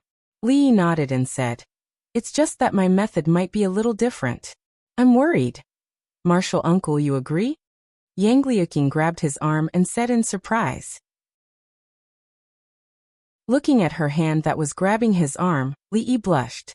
He looked around and said, "Don't be like this. It's not good if your master sees it."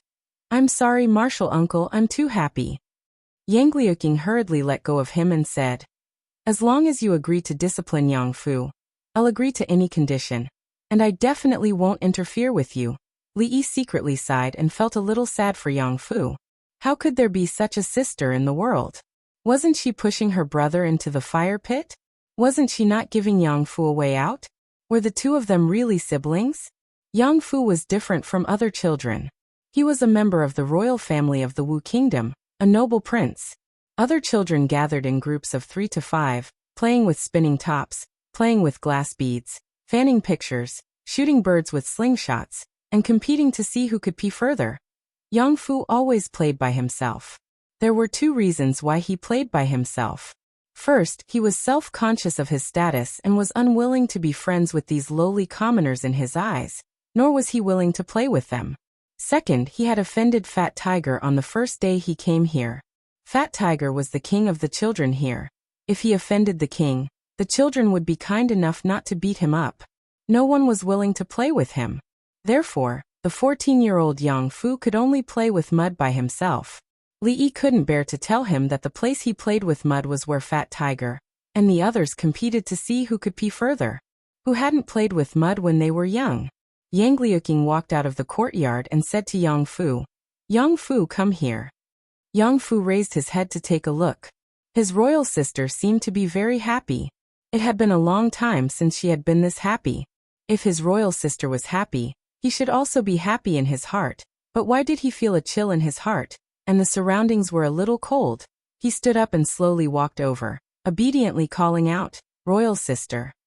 Then, he quietly moved away from the person beside his royal sister. "I have something to tell you." Yang Luqing glanced at Li Yi, who was beside her, before looking at him and saying, "From now on, you must listen to Uncle Master's words. Whatever Uncle Master asks you to do, you must do it. You must listen to Uncle Master's words just like how you listen to me." Yang Fu's body trembled, and his face turned pale. He knew who his royal sister's Uncle Master was. It was the person he feared the most, second only to his second brother. He shook his head fiercely, his attitude firm. I don't want to listen to him. I don't want to listen to him. Yang Fu, Yang Liuqing said in a deep voice. Yang Fu shivered, and his voice came to an abrupt stop. His royal sister was his only family in this world, so he had to listen to her. Yang Liuqing looked at him and said, "Call me Mr." Yang Fu looked up at Li Yi with a stubborn expression. He opened his mouth but nothing came out. Li Yi waved his hand and said with a smile, "There's no need to call me Mr." He was willing to help Yang Liuqing discipline Yang Fu because he didn't want to refuse her, and he didn't want to make her sad. He also didn't want to teach Yang Fu knowledge, but he wanted him to change some of the bad habits he had developed for a long time, so that he could become a person that most people didn't dislike. Every time he heard the word Mr., the only thing that would appear in his mind would be the girl's tearful smile before they parted, and the figure standing on the palace wall. So, after leaving the capital, he wouldn't accept any more disciples, and he wouldn't let anyone call him Mr. Yang Fu wasn't, and no one else would be. Chapter 1058. If Uncle did not want Yang Fu to call him Mr., it meant that he would not accept him as a disciple. Yang Liuqing was a little disappointed, but she knew that Yang Fu was still far from being qualified to be Uncle's disciple. She looked at Yang Fu and said seriously, "You have to listen to Uncle's words, just like you listen to me. If I find out that you have disobeyed Uncle's orders, I will not have you as my brother anymore." Yang Fu shivered and said hurriedly, "Sister, I understand. I will be obedient." Yang Liuqing looked at him. A trace of pity flashed in her eyes, but it quickly disappeared. She knew that her words were a little harsh, but this was the only chance to change him. She looked at Li Yi and said gratefully, "Uncle, I will hand Yang Fu over to you." Li Yi nodded and said, "He is still a child. It is normal for him to be a little naughty. As long as you guide him patiently, he will be able to correct his shortcomings." He said guide, but Yang Fu's heart did not relax. He said that he would reward him, but in the end he gave him a very difficult book, elementary mathematics. Did he mean to guide him by beating him up? Yang Liuqing bowed and said, "Thank you, Uncle."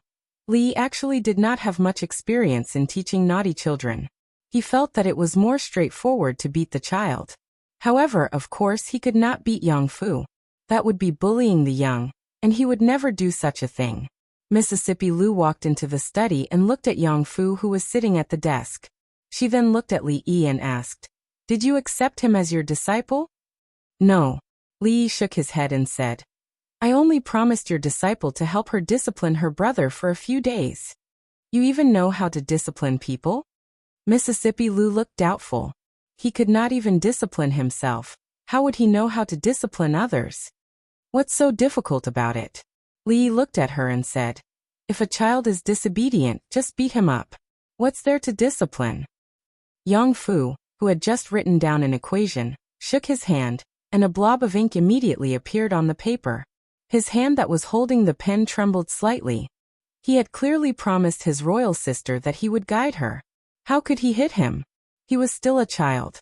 How could he not keep his word? "Hurry up and write. You can only eat after you finish." Li Yi looked at Yang Fu and reminded him before walking out of the study. There was no point in trying to reason with him. He would not listen, nor would he be willing to listen. Therefore, he would assign tasks to Yang Fu every day. It might be homework, It might be for him to help out at a certain shop. Or it might be for him to make friends with Fat Tiger and win 10 glass beads from Fat Tiger. He couldn't eat if he didn't complete the task. In order not to starve, he had to do things he didn't want to do. For a child of Yang Fu's background, it was not strange for him to develop a proud and aloof personality. In the royal family of the Jing Kingdom, there were many princes who were arrogant. Although Li Han used to be naughty, his nature was not bad. He could be considered as a clean stream.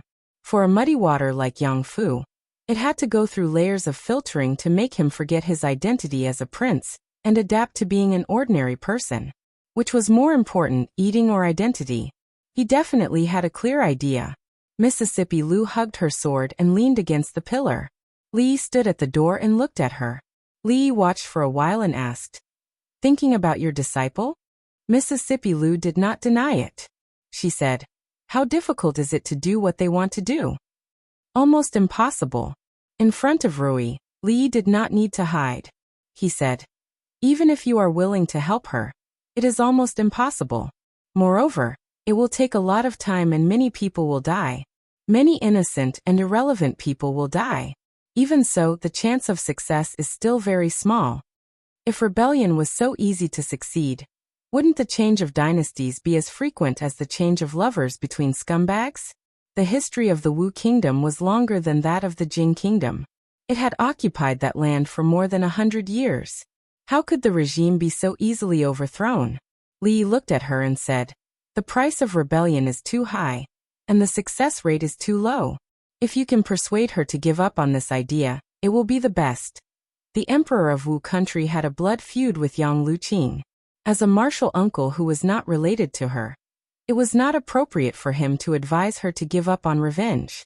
Second young mistress Lu was her teacher, her biological teacher. Only she had the right to say this. Mississippi Lu looked at him and asked, "If they go back now and start planning again, what are the chances of success?" "Not even 5%. What if we lend them divine punishment and weapons?" "Divine punishment is not omnipotent. No matter how sharp the weapons are, they can't be used if they are not strong enough. Just 5%. What if we have Lu Meng's help? On the battlefield, the strength of an individual will be infinitely weakened. 10%, no more than 10%. Even if we are lucky to succeed, Lu Meng won't have many people left." Mississippi Lu thought for a while and continued to ask, "What if I am her?" Li Yi was stunned. He looked at her and asked, "You mean, you are Yang Liuqing, the emperor of the Wu Kingdom who killed our father and forced our mother to death?" Mississippi Lu nodded. Li Yi thought for a moment, and a smile appeared on his face. Hee. I finished writing." Yang Fu walked out of the study with a notebook. As soon as he opened his mouth, he saw the smile on Li Yi's face. He couldn't help but shiver, and his hair stood on end. He forcibly swallowed the words he wanted to say. He quickly turned around and ran back to his seat. His body was trembling, and his palms were sweaty. Mississippi Lu was basically asking how likely it was if he wanted to rebel. He had once helped the king of Shu rebel. The one-eyed stone man, the fish belly silk book, the fox spirit, the nursery rhymes. These were all rebellion 1.0. Now it had been upgraded to Rainbow in Broad Daylight, the version 2.0 that came with the rainbow glow. As someone who was familiar with all kinds of revolutionary routines, and was familiar with tunnel warfare, landmine warfare, guerrilla warfare, and on protracted war, he understood the united front, armed struggle, and knew that the country was surrounded by the city. He rolled up his sleeves and worked hard. At most, in 5 years at most, the Wu Kingdom would change its surname to Li or Lu. Of course, if he only wanted to take revenge, no matter who the emperor was, he just needed to ask second granduncle to take the head of the emperor. Mississippi Lu crossed her arms and asked, "If you want to rebel, how many people will be left in the Lu Meng?" Li looked at her and said in surprise, "If I want to rebel, then I want to rebel. What does it have to do with the Lu Meng?" At this point, there was no need to continue. Mississippi Lu had already gotten the answer she wanted. Li didn't want to lie to Rui. If he really wanted to rebel against the Wu Kingdom wholeheartedly, even if he wasn't 100% sure, he had at least an 80% chance of success. The Wu kingdom was not like the Jing kingdom, which was as solid as an iron bucket. In fact, it was not even comparable to the current Qi kingdom. The Wu kingdom itself was on the verge of falling apart. Warlords rose up, and the common people were displaced. The Wu kingdom was in dire straits, and oppression was everywhere. From a historical point of view, it was very likely that a great man who could change the dynasty would emerge at this time. Li Yi really didn't have much confidence that he could rebel in the Jing kingdom. But the Wu kingdom, he could write a letter to Li Xian and ask him to provide international assistance. Li Xian never thought it was a big deal. He could also shine the glory of the empress to the Wu kingdom and save the people of the Wu kingdom. He could also conquer the warlords of the Wu kingdom one by one, just like he conquered the chaotic land. If they didn't obey him, he could use divine punishment and cannon to crush them. He really didn't need the Lu Meng. But he didn't have any reason to do so. Was it just to help Yang Liuqing take revenge? If it was just revenge, Li Yi could even ask second granduncle to take the head of the emperor of the Wu kingdom at the price of several chickens. However, they wanted to rebel and push Yang Fu onto the throne. Then what? Li Yi felt that the emperor of the Wu kingdom might not be very grateful to him. For example, now for no reason, the emperor had an inexplicable hostility towards him. Yang Liuqing was his martial nephew, but he wouldn't use Rui Li Duan and Ruoqing Zimo as the wager for his martial nephew. He believed in Yang Liuqing, but he didn't believe in Yang Fu. Mississippi Lu's assumption didn't work, so all the questions she asked based on this had no answer.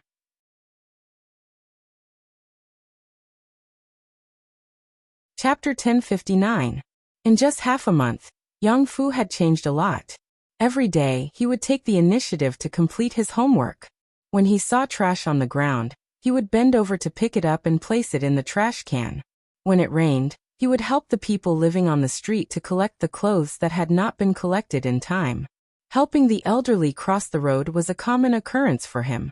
In fact, Li Yi did not have strict requirements for him. Compared with Li Han, Yang Fu's life was simply too happy. He only needed to complete the homework that old Wang gave him, and then do 10 good deeds every day. He needed to do 10 good deeds every day to ensure that he would have food to eat the next day. If he did 10 good deeds, he would eat vegetables and rice. If he did not do 10 good deeds, he could only choose to eat soil or tree bark. Only by exceeding the minimum standards set by Li Yi could he have the right to eat meat. Of course, he also had other choices. Eating tree bark in the village was an act of vandalism. Once he was caught by the law enforcement team, he would be grounded. Being grounded would give him steamed buns, which was better than eating tree bark and soil. However, Yang Fu had not thought of this yet. Habit was a terrible thing. Whether he was willing or not, even if he pretended to do all these good deeds, as long as he could keep pretending, he would be worthy of the title of top 10 young men of Willow Village.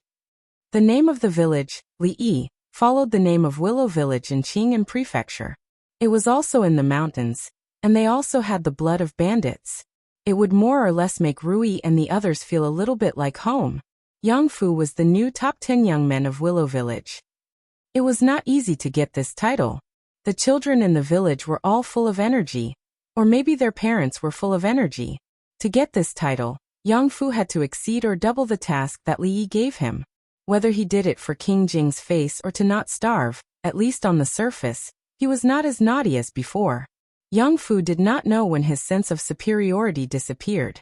He could play glass beads with Fat Tiger and the others, fan pictures, and compete on the mountain to see who could pee further. Of course, he was usually the one who lost, especially in the last round. After the competition, he looked very sad, as if his self-esteem had suffered a great blow. Yang Liuqing and Prime Minister Wang noticed Yang Fu's change.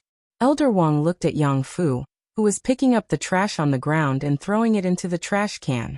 He sighed and said, "I've been teaching for my entire life and nurturing people for my entire life, but I'm still not as thorough as a young man." Yang Liuqing comforted him. Even the Wengu from the Qi Kingdom, who is well versed in Confucian classics and has students all over the world, has lost to Uncle Master. "Prime Minister, you don't have to worry too much. Her Royal Highness's way of comforting people was very unique. The old man surnamed Wang was stunned for a long time before he sighed and said, "Jiang of Silla knows everything and knows everything. It's a pity." Yang Liuqing looked at him and asked doubtfully, "What's a pity?" "Nothing much." As Yang Liuqing walked towards Yang Fu, the old man looked in that direction and murmured, "It's a pity that he isn't willing to help King Jing." Li Yi had long passed the stage of being a good teacher. In other words, he had never been a good teacher. What would happen if he taught an emperor? Would an emperor come looking for trouble with him? Not all emperors in this world were as stupid as Li Xian. Not all of them were so free that they would abandon their own families to help others rebel. When he first came here, he could be fearless when he didn't even have enough to eat. But now he couldn't. Li Duan was only 3 years old now. The child in Zuemo's belly hadn't been born yet. He and Ruoqing didn't have a child yet. The longer he stayed here, the more he was afraid of death. He would first consider the risk before doing anything. He wouldn't do anything that was difficult and dangerous without any benefits. Although Rui didn't say it explicitly, they had been in cahoots for so long. They would always think of these things together. What was the point of rebelling? It was better to hug Yongning and listen to her talk about her childhood than to rebel. Yongning had told these things many times, and he had also heard them many times. Yongning never got tired of talking, and he never got tired of listening. 2 days ago, it rained and thundered at night. Yongning ran to him and Rui's room barefoot. Rui hugged her and coaxed her for a long time before she fell asleep. A few days before the weather cleared, she slept with Rui. She looked up at Li Yi and murmured, "Brother, I miss Royal Sister." In the past, when there was thunder, it was Royal Sister who hugged me to sleep. Li Yi couldn't continue her words. He patted her head and said, "In the future, if you're afraid at night, go find Sister Rui or Sister Xiaohuan to sleep with you." Yongning nodded and looked at Li Yi. "But I still miss Royal Sister Shaoning." Li Yi suddenly felt something cold at the tip of his nose. He looked up and saw snowflakes falling from the gray sky. "It's snowing." Yongning jumped out of his arms with a happy expression on her face. She stretched out her arms and spun around in the courtyard. Shu Province didn't have snow every year. Although it wasn't rare, almost everyone looked forward to the first snow every winter. This was also the cleanest snow of the entire winter. In her previous life, Yongning was born in a province in the south, and it was only after she arrived here that she had seen snow. Although snow was no longer that rare to her, she was still very excited every time it snowed. This snowfall was very heavy and fast. The ground was soon covered with a thin layer of snow. However, if she wanted to build a snowman and have a snowball fight, she would have to wait until tomorrow at the very least. After this snowfall, the new year was approaching. Time was about to enter the second year of Jingping, the capital. On the 23rd of the 12th month, when Li Xian walked out of his room, he discovered that a heavy snow had silently fallen last night. Hibiscus Garden's hair had turned white overnight. Soon, it would be another year's court conference. However, as the emperor, he wasn't that busy. It was good to have Emingzu in court. If he had to handle all these things alone, he would definitely be flustered. He wouldn't be able to attend to the matters of the Academy of Sciences. However, it was impossible for Emingzu to help him forever. Ever since she started to limit the number of memorials submitted by the various departments of the court, and gradually reduced it. Now, it had become 1 every 3 days unless it was an emergency. At that time, he knew that she would have to leave sooner or later. He couldn't blame Emingzu. In fact, he felt that he was a little selfish. If it wasn't for the restraints of the court, she might still be having fun with Li. Thinking about it carefully, it seemed that he had really let her down. In the morning, a thick layer of snow had fallen in Hibiscus Garden. There were guards patrolling the palace from morning till night. The ground had been trampled out of shape. It was a little disappointing. He walked through the long corridor alone, and headed in the direction of the Imperial Garden. There were many Imperial Gardens in the capital. Besides the Imperial Palace, there were also Hibiscus Garden and Xujiang Garden. Comparatively speaking, Hibiscus Garden's garden was the largest and the most beautiful. Everyone in the capital knew that the plum blossoms in Cold Mountain Temple were unique. Every year, countless people would go to see them. However, only a few people knew that the plum forest in Hibiscus Garden was not inferior to the plum blossoms in Cold Mountain Temple. It was just that other than a few members of the imperial family, no one else could enjoy the scenery in the garden. Leaving the first set of footprints in the snow-covered, spotless garden was something that gave him a sense of accomplishment. Li Xian walked to the entrance of the garden. When he saw that there was already a line of footprints extending into the garden, he immediately felt depressed. He walked into the plum forest and followed the footprints. When he saw the figure standing under the largest plum tree in the garden, the depression in his heart was swept away. He slowly walked over and softly asked, "Why did you wake up so early?" The girl was wearing a white robe. When she heard the voice, she turned her head and smiled. She said, "I woke up early. I couldn't sleep, so I got up and took a walk." Li Xian looked up and saw a red ribbon tied to a plum tree branch. Shanning would come here every day to tie a red ribbon. Now there were hundreds of red ribbons. From afar, the ribbons on the plum tree danced in the wind, adding some embellishment to the white world. It was the most unique scenery in this plum forest. He looked at the girl's elegant smile and thought to himself, "What a heartless fellow. He actually made me wait for so long in the capital, and didn't even know to come back." He only had a vague idea of what he had done to Shuzhou. He also heard that he had conquered the entire land of chaos. Such an interesting thing, but he couldn't participate in it personally. He thought for a moment and suddenly said, "After the imperial court meeting, your sister and I plan to go to Shuzhou. We are going to patrol incognito. Does Shanning want to go with us?" The girl was startled. She suddenly raised her head and her face blushed. Her voice trembled as she said, Shuzhou." Li Xian nodded. I have to go back and ask Mother."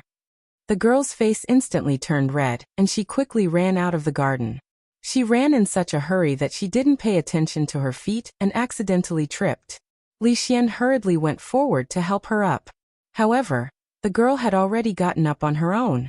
She didn't even have time to brush off the snow on her body. She staggered and jogged outside. When her figure completely disappeared, Li Xian sighed and said leisurely, "It's time to do an incognito visit."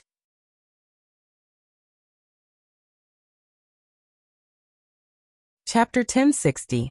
Hibiscus Garden was the largest royal garden in the capital aside from the imperial palace. Ever since His Majesty ascended to the throne, he had spent more time in Hibiscus Garden than in the imperial palace. The eldest princess, who had been promoted from assistant to head the government, also lived in Hibiscus Garden. Apart from the morning court session that was held every 7 days in the Legislative Hall, for the past 2 years, most of the memorials submitted by the various departments of the court were also sent to Hibiscus Garden.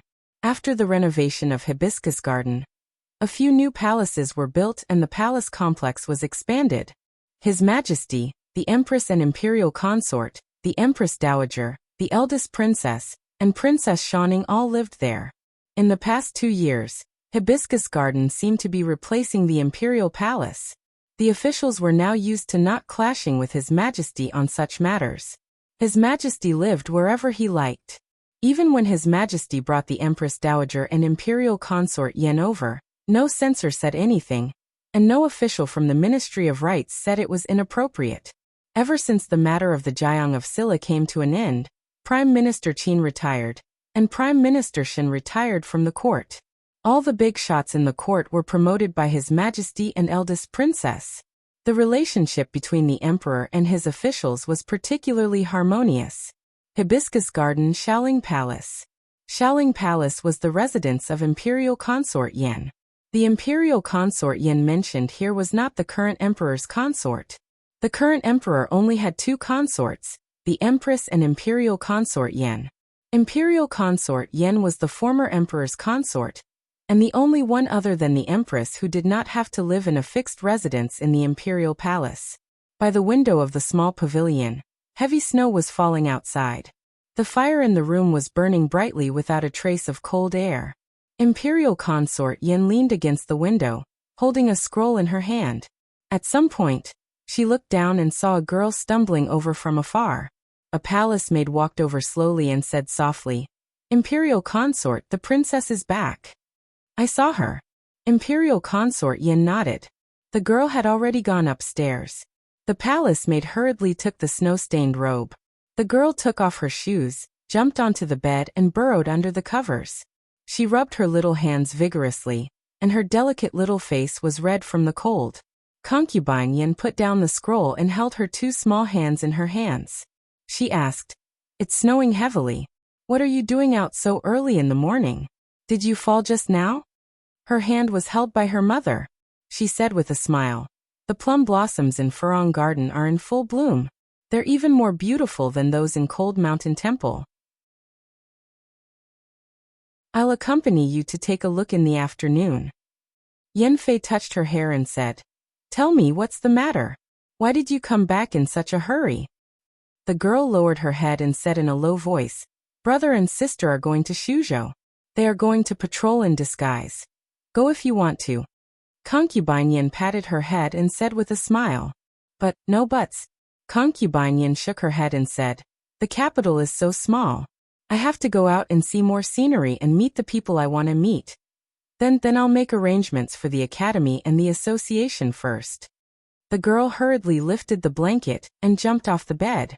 She put on her shoes and quickly disappeared into the small building. Concubine Yin leaned against the window and watched as the figure hurriedly ran into the snow and quickly disappeared. She picked up the scroll again and thought for a moment. Then, she picked up the brush and added a few words at the back before putting the scroll down. She opened the window, and the wind blew in from outside, blowing the scroll she had placed in front of the window. The cover of the book was blown open, revealing a few small and graceful words. Mandarin duck handkerchief. The cold wind swept in a few snowflakes. She stretched out a hand, and a snowflake landed on her palm. A smile appeared at the corner of her mouth, and she slowly clenched her fist. The snowflakes melted, but she seemed to be clenching something tightly. In the Jiang of Silla residence, Li Yi tightened his clothes. It was already past the new year, but the weather was getting colder and colder. The gray sky with snowflakes made it hard for people to breathe, as if their hearts were being clenched tightly. He was so envious of Rui and Rui. When could he be like them and not be affected by the cold and heat? He walked outside and saw Yang Fu playing a role-playing game with Fat Tiger and the others. The current Yang Fu no longer had the airs of a prince and could already mingle with them. Fat Tiger looked at Yang Fu, who was lying on the ground, and laughed loudly. "Haha, monkey son. No matter how powerful you are, you can't escape from the palms of Buddha Gautama." Yang Fu's face was filled with grief and indignation as he shouted, "Jade Emperor, Gautama, I old son, was deceived by you. I was deceived by you." There were brothels in the village that didn't charge money. They would go to the theater when they had time, and their favorite was Journey to the West. To children, this show would never go out of style. Even the 3-year-old Li Duan could watch it with relish. Over the past few months, he no longer had many restrictions on Yang Fu. A leopard could not change its spots.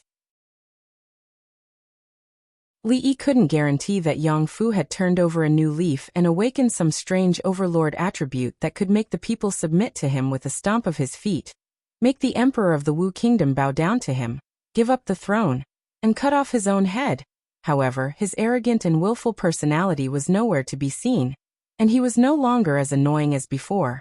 Li Yi felt that his mission had been completed, and he could report to Yangliuking now. This period of time could be considered the most stable period of his life in Shuzhou. The various reforms in Shuzhou had passed the most difficult stage, and what followed was a long period of development. With Chun Chong keeping an eye on everything, there wouldn't be any problems. The Land of Chaos had also officially changed its surname to Lu, and it was also in a stable stage of development. Wang Wei was leading a group of people to roll up their sleeves and start construction. All they needed was time. Drunk Mo's due date was the end of February, and there was less than half a month left. With Ruoqing and Rui by her side, she had been in a good mood. Ever since she started practicing martial arts, her physique had become much stronger than before. With a professional delivery team, she didn't have to worry too much. Feng walked in from outside. Li looked at him, but before he could speak, Feng shook his head and said, "No." He meant that there was no letter from him. Li Xian hadn't replied to him for almost 3 months.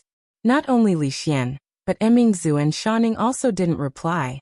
The letters he sent out were like stones sinking into the ocean, and there was no reply. No reply, right? He wouldn't write any letters this month either. He would reply when he received his letter. Who's afraid of who, mister? When Li Yi was sitting in the courtyard in a daze, he suddenly heard a familiar voice. This voice was too familiar, so familiar that he could recognize it with his bones. However, he hadn't heard this voice for a long time. Yang Fu wouldn't call him that. In the entire Shuzhou, in the entire Jing kingdom, no one else would call him that. Li Yi raised his head and looked at the girl standing at the door, looking at him in a daze. He suddenly stood up. Because he used too much strength, the stone chair he was sitting on was directly overturned by him. He looked at the girl, turned around and picked up the stone chair. He sighed and sat down again. He had been looking forward to their reply for the past 2 days.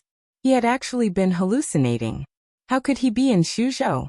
How could he see Shouning in King Jing's imperial residence? Mr. Crack. Li Yi broke the armrest of the stone chair. He stood up in disbelief and said, "Shouning, you, how could you?" The girl ran over but stopped halfway. Her eyes were full of tears, but there was a smile on her face. She said, "I missed you, mister, so I came to see you." When she ran over, Li Yi clearly saw the excitement in her eyes. He didn't know why she stopped. He thought for a moment and stretched out his arms. The girl was startled, and then she rushed forward. Li Yi was knocked back a few steps by her. "Mister, I'm so happy." She hung on his body like a koala, holding his neck. He didn't know whether she was crying or laughing. He could only hear her vague murmurs.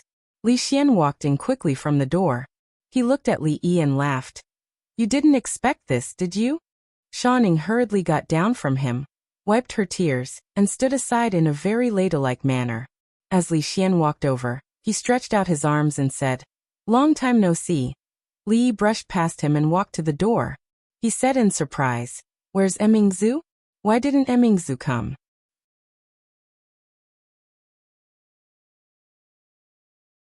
Chapter 1061. Emingzu, Emingzu. Li Xian was not angry at being ignored at all.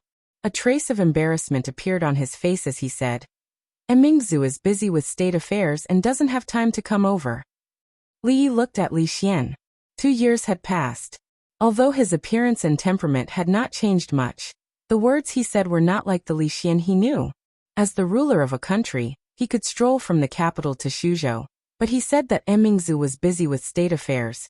Was this something he could say as an emperor? Was this something a person could say? Li Yi finally couldn't help but ask, "When did you become so shameless? You flatter me." Li Xian cupped his hands and said, "I only learned half of your skills." Li Xian was being overly modest. What 5%? It was at least 50%. Li Yi looked at him and asked, "Did you say she was busy with state affairs or did she say it herself?" Li Xian glanced at him and didn't answer. Instead, he asked, "If you want to see her so much, why don't you go back to the capital to see her?" This conversation could not continue. Li Yi turned around. If he had time to chat with Li Xian, he might as well see if Shouning had grown taller and fatter. A girl changes 18 times between childhood and womanhood. After not seeing her for nearly 2 years, although she did not gain weight, she did grow a lot taller.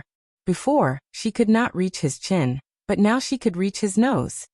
Xiaonyang. Li Duan ran out of the room and threw himself into Shauning's arms with open arms.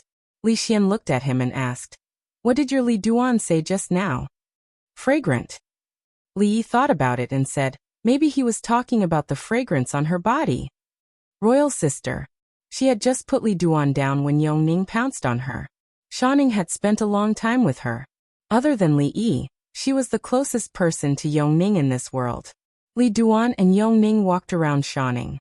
Li Xian looked around and asked, "Can't anyone see me?" Yongning walked over with a red face and said softly, "Imperial brother." When Li Duan saw Li Xian, he quickly ran over. Li Xian squatted down and smiled. "Dwener is still the best." Li Duan ran to Li Xian's side, looked around and asked in disappointment, "Xiao Rui didn't come?"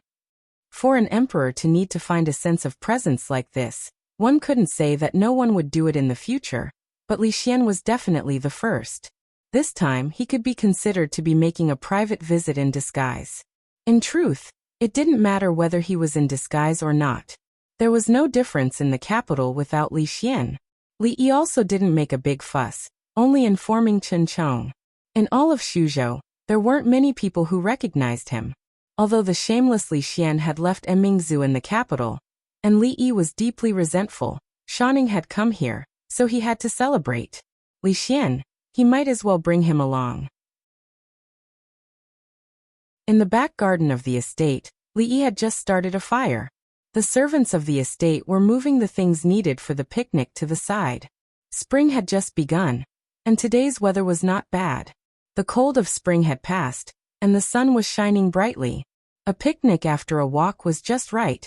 Drunking couldn't get close to the fire, so she chatted with Rui and watching on the lawn in the distance. This estate of yours is not bad. Li Xian looked at the garden.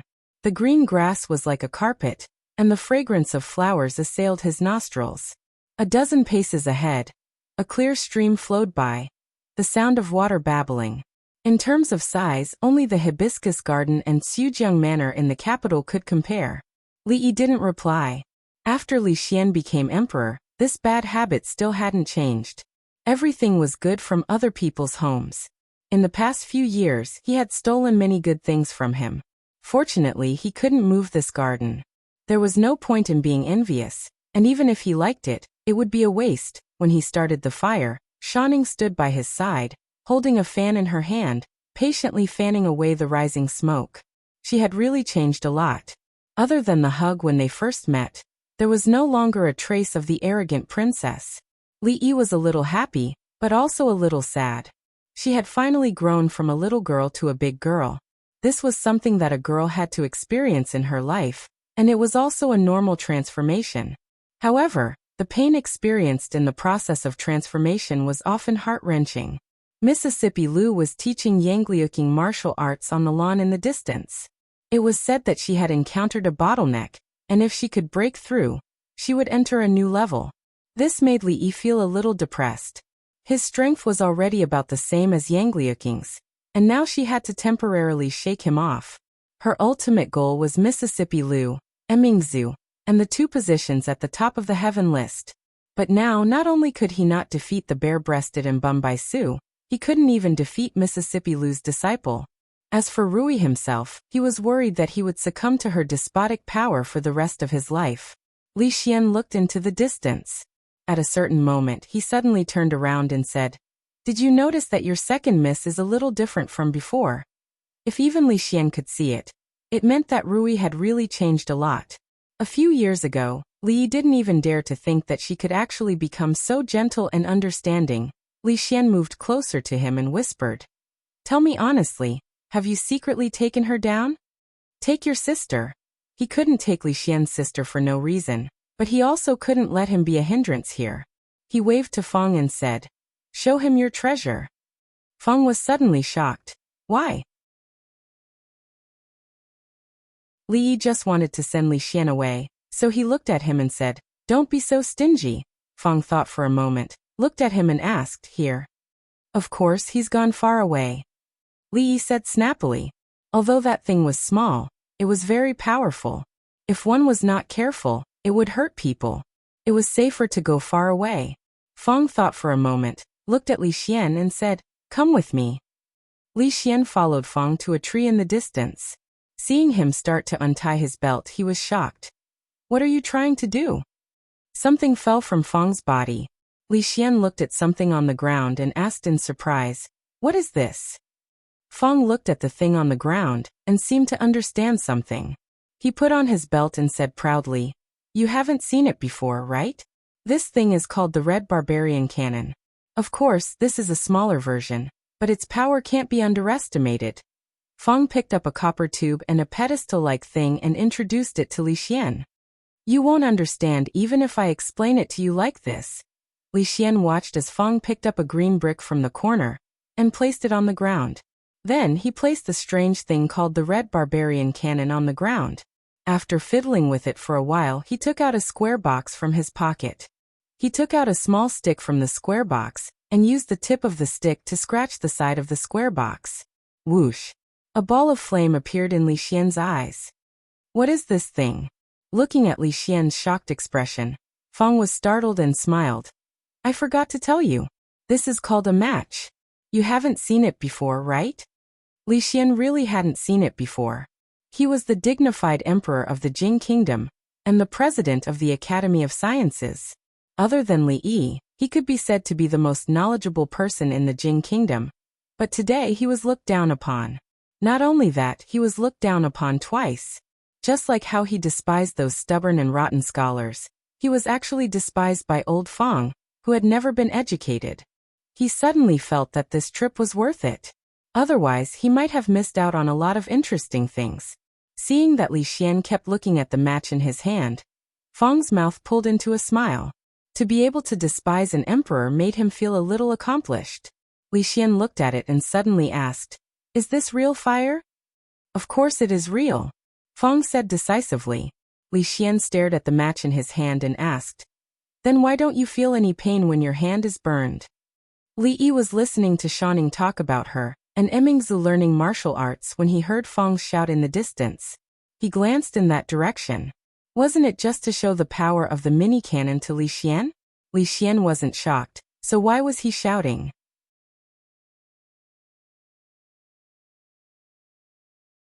Chapter 1062. Bang. When Feng used the match to light the fuse, the strange thing he called the Red Barbarian Cannon disappeared in front of Li Xian. At the same time, the blue brick disappeared as well. The blue brick did not disappear, but was directly smashed into pieces. The scattered pieces fell to the side of Li Xian's feet. Feng ran to the bushes to pick up his treasure. Although this thing was small, exquisite, and powerful, the recoil was not small. Every time it was used, it would jump a few feet away by itself. Li Xian picked up a piece of the blue brick and put it under his nose to sniff it. He smelled the smell of God's punishment. Could God's punishment be used like this? The hard blue brick was simply too fragile in front of this little thing. If it was replaced with a human skull, it would not be much different. It was too fast, so fast that he could not see it clearly. This thing was too powerful. Although Li Xian's martial arts were not high, he estimated that even a martial arts master would not be able to defend against this thing. The mini cannon that had just been fired was a little hot. Feng put it aside to cool down, walked over and asked proudly, "How is it?" Li Xian looked at him and asked, "You just said that this is a smaller version. How big is the one that is not shrunk?" Feng thought about it and gestured a few times. He realized that he could not make a gesture at all. He shook his head and said, "In short, it is very big. You will know when you see it." Li Xian quickly walked to Li Yi's side. His eyes lit up and he said, "Give me one of these things. This is just a decoration. It is not very useful, and it is also dangerous." Li Yi shook his head. The mini cannon was made by him for fun. Although it was powerful, the recoil was too strong. If an ordinary person held it in their hand, one shot would destroy their arm. Even someone as strong as Feng would not be able to handle it. He really did not dare to let Li Xian play with this thing. He also did not intend to let Li Xian study a normal-sized cannon. The Jing Kingdom was still in the stage of stable development. They did not attack cities and territories. The Qi Kingdom and the Zhao Kingdom were now afraid of them. It was not very useful to have this thing, and God's punishment was enough. Of course, the most important thing was that they were now in the early stage of testing. Although there was a lot of information that could be consulted and used for reference, there was no guarantee that there would not be any mistakes. They had to slowly improve and perfect it. Li Xian sat on the grass and played with the treasure that Feng had just taken out. This thing could be considered a very powerful hidden weapon. Although after listening to Li Yi's explanation, he already understood that this thing had a lot of limitations. It did not matter if it had shortcomings. If there were shortcomings, they could just improve it. This was what the Academy of Science did. Not afraid of difficulties, not afraid of hardships, and daring to make mistakes. These were the basic qualities that a scientific researcher must have. Feng stood beside Li Xian with a vigilant expression on his face. The more interested Li Xian was in this thing, the more uncertain he felt. He was the emperor, and the world was his. If he took a fancy to his treasure, should he give it to him or not? He looked for a while and finally could not help but squat down and said, "Have you seen enough? If you have, give it back to me." Yang Fu squatted on the other side and was scaling a fish in his hand. He had just heard the beautiful sister and his sister's martial uncle mention the two words Li Han. In this world, there were three people he was most afraid of. One was his second brother, another was his sister's martial uncle, and the last one was his sister. Of course, he was afraid of his royal sister because he didn't want his royal sister to be sad. He was afraid of his second royal brother because his second royal brother had killed his father and mother, as well as his eldest royal brother. If he went back, his second royal brother would kill him. He was afraid of his royal sister's martial uncle because he had locked him in a dark room to calculate problems and didn't even give him food. But if he had to say the person he hated the most, it was definitely Li Han. Although he had never seen Li Han and did not even know what he looked like, how good he was at playing marbles, or whether he could urinate as far as he could, but these were not important. What was important was that whether it was Prime Minister Wang or his sister, they always compared him with Li Han, saying how powerful and outstanding Li Han was. In comparison, Yang Fu was like an idiot. So he hated Li Han. He did not like anyone or anything related to Li Han. Therefore, when he found out that the beautiful and gentle sister was Li Han's sister, he did not think she was beautiful or gentle. He touched his chest. There was a snake sewn from a piece of cloth. Fat Tiger had lent it to him to play with. They often used this thing to scare girls. Girls were all afraid of snakes, and Li Han's sister was no exception. She looked even prettier than Fat Tiger's sister, Fatya, and looked even more gentle than Fatya. When she talked to his sister's martial uncle, even her eyes were smiling. She must be more afraid of snakes than Fatya. In the past few months, he had already understood that as long as Fat Tiger and the others could do it, he could do it. Using a fake snake to scare girls wouldn't be punished. While Li Han's sister was washing her hands at the stream, Yang Fu quietly followed behind and threw the fake snake into the grass at her feet. He pointed at the grass and said loudly, "Snake, there's a snake." Ah. Shanning had squatted down to wash her hands by the stream, but she seemed to be startled by the sound. She waved her hand randomly in the grass beside her, grabbed something, and threw it out. Yang Fu was indeed startled when he saw Li Han's sister. He laughed loudly and caught the fake snake, saying loudly, "Coward, that's fake." "Are you talking about this?" Yang Fu saw the girl standing by the stream and turned around. She held something in her hand and waved it in front of his eyes. He saw clearly that it was the fake snake he had just thrown. If she was holding the fake snake, then what was the slippery, long, soft, and moving thing in his hand? Li Yi was roasting Shanning's favorite mushrooms when he suddenly heard a scream from the stream. When he turned his head, he saw Yang Fu running over from there, his pants wet. His face was pale, and he shouted as he ran, "Snake, there's a snake." Yang Fu, who often used fake snakes to scare girls with Fat Tiger, would actually be scared by snakes. Li Yi shook his head and looked at Shanning, who was walking over from the stream. He seemed to understand something. After learning martial arts from Emingzu for 2 years, she was no longer the girl who would be scared by things like mice and snakes 2 years ago. Even Yong Ning was not afraid of these things. He had found the wrong person this time. Shanning walked over and looked at him with some grievance. She said, "Sir, there was a snake in the grass. I didn't know he was so easily scared. He was so scared by a snake that he peed his pants." Forget it, forget it. It's not the first time he peed his pants." Li Yi waved his hand and handed over the roasted mushrooms. He said, "Try it." "Thank you, sir." She reached out to take it and used chopsticks to feed Li Yi a piece before eating it herself. Not far away, Yang Fu, who had already changed into a pair of pants, looked over with fear in his eyes. She was so beautiful, looked so gentle, and smiled so sweetly. She wasn't afraid of snakes. She actually used snakes to scare him. Her gentleness was fake, and her smile was fake. It was all fake. He finally understood a principle. He couldn't provoke anyone around his royal sister and martial uncle. Shanning had been by his side for the past few days, and Li Yi hadn't seen Yang Fu for a few days. Of course, it wasn't just Shanning. Li Xian had also been inseparable from him these past few days. Li Xian had never been to Shuzhou, but he had been heading west from the capital. He knew that the further west he went, the more desolate it was. Only when he reached the westernmost Shuzhou was everything different. Although the construction of the city couldn't be compared to the capital, in terms of commercial prosperity, the current Shuzhou couldn't even be compared to the capital. Other than here, there was no place like the Jing Kingdom, Qi Kingdom, Zhao Kingdom, and Wu Kingdom that allowed free trade like Shuzhou. Especially after seeing the shopping mall that Li Yi had described to him in the letter at the West Gate. Li Xian knew what kind of place Shuzhou would become in the future. The two of them climbed up the city wall and looked down at the bustling crowd below. Looking at Li Xian's expression, Li Yi casually asked, "Do you regret it?" "I don't regret it." Li Xian shook his head and said, "If I hadn't promised you this back then, there wouldn't be Shuzhou today." He suddenly looked at Li Yi and asked curiously, "If you were to govern the Jing Kingdom in 5 years, 10 years, 50 years, what would the Jing Kingdom look like?" If it wasn't in public, Li Yi had the urge to kick Li Xian off the wall. Their family had already lost Emingzu, and Li Xian still wanted to do something to him. Was he worthy of the departed former emperor?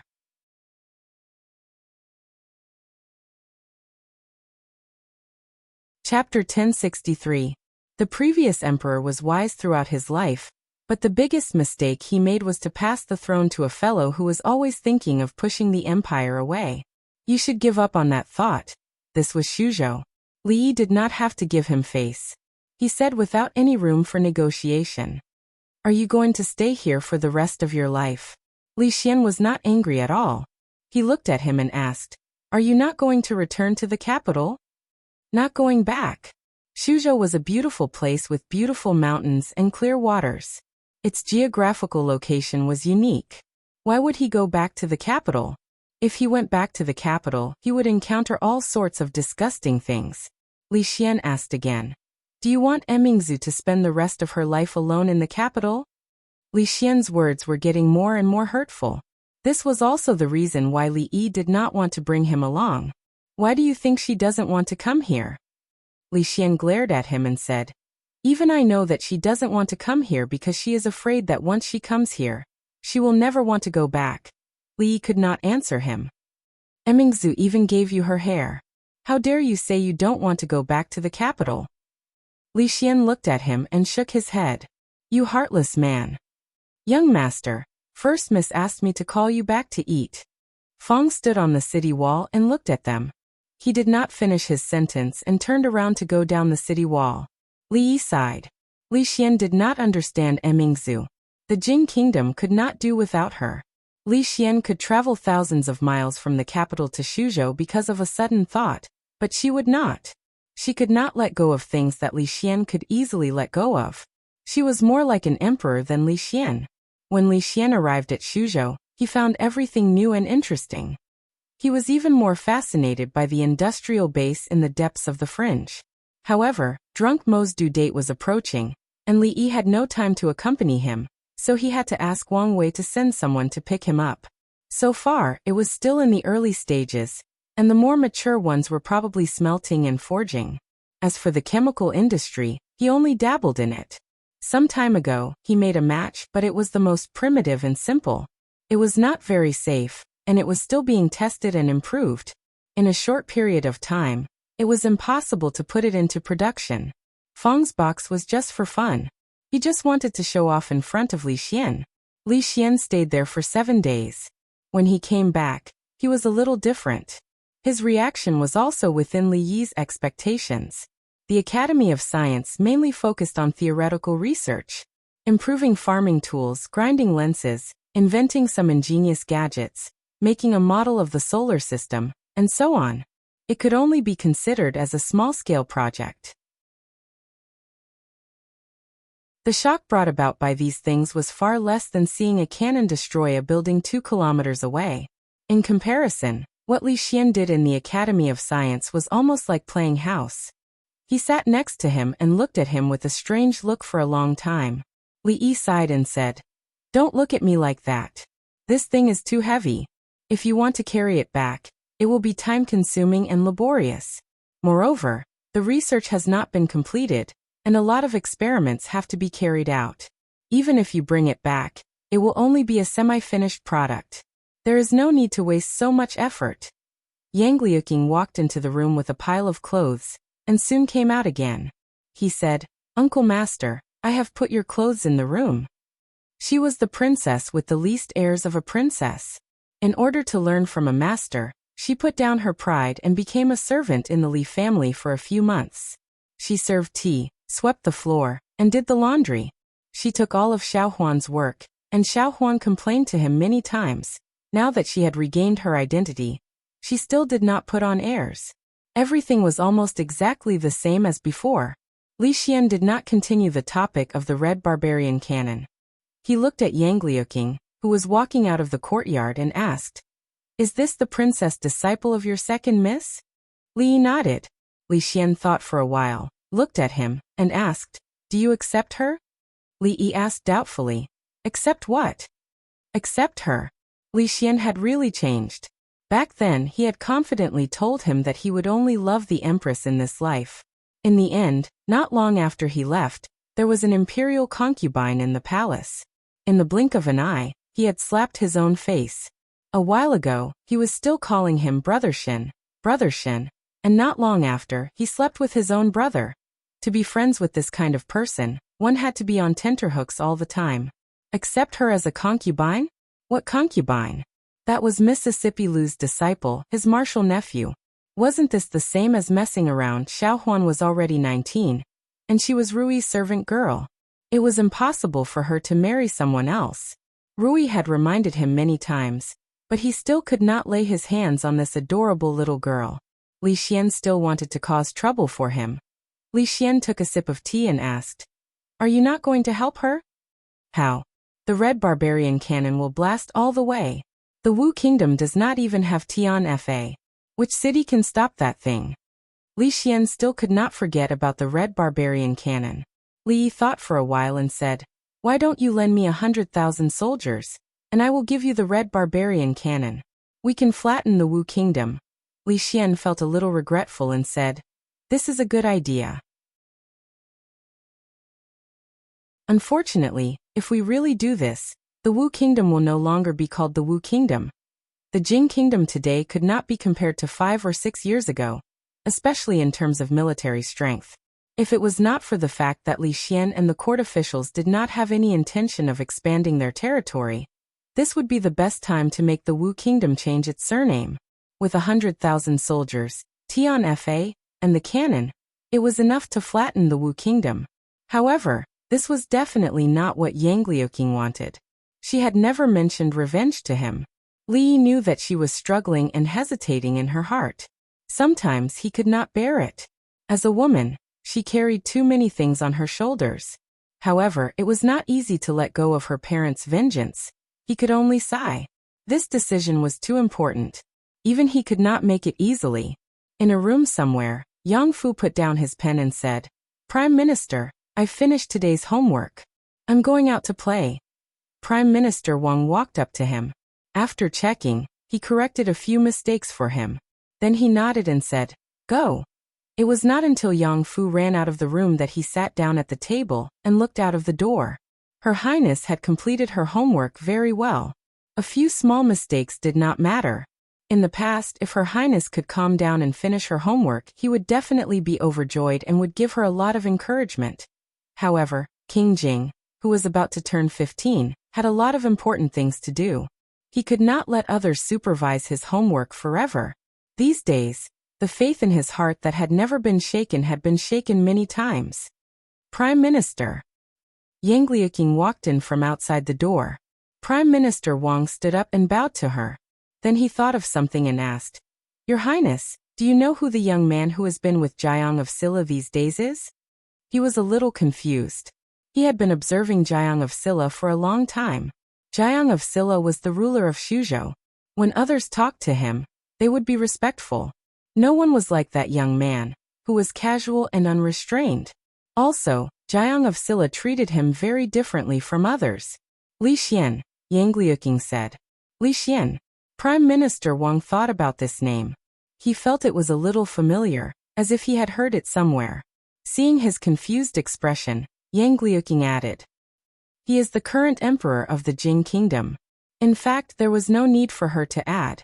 Old Minister Wang had already remembered. Wasn't the young emperor of the Jing kingdom called Li Xian?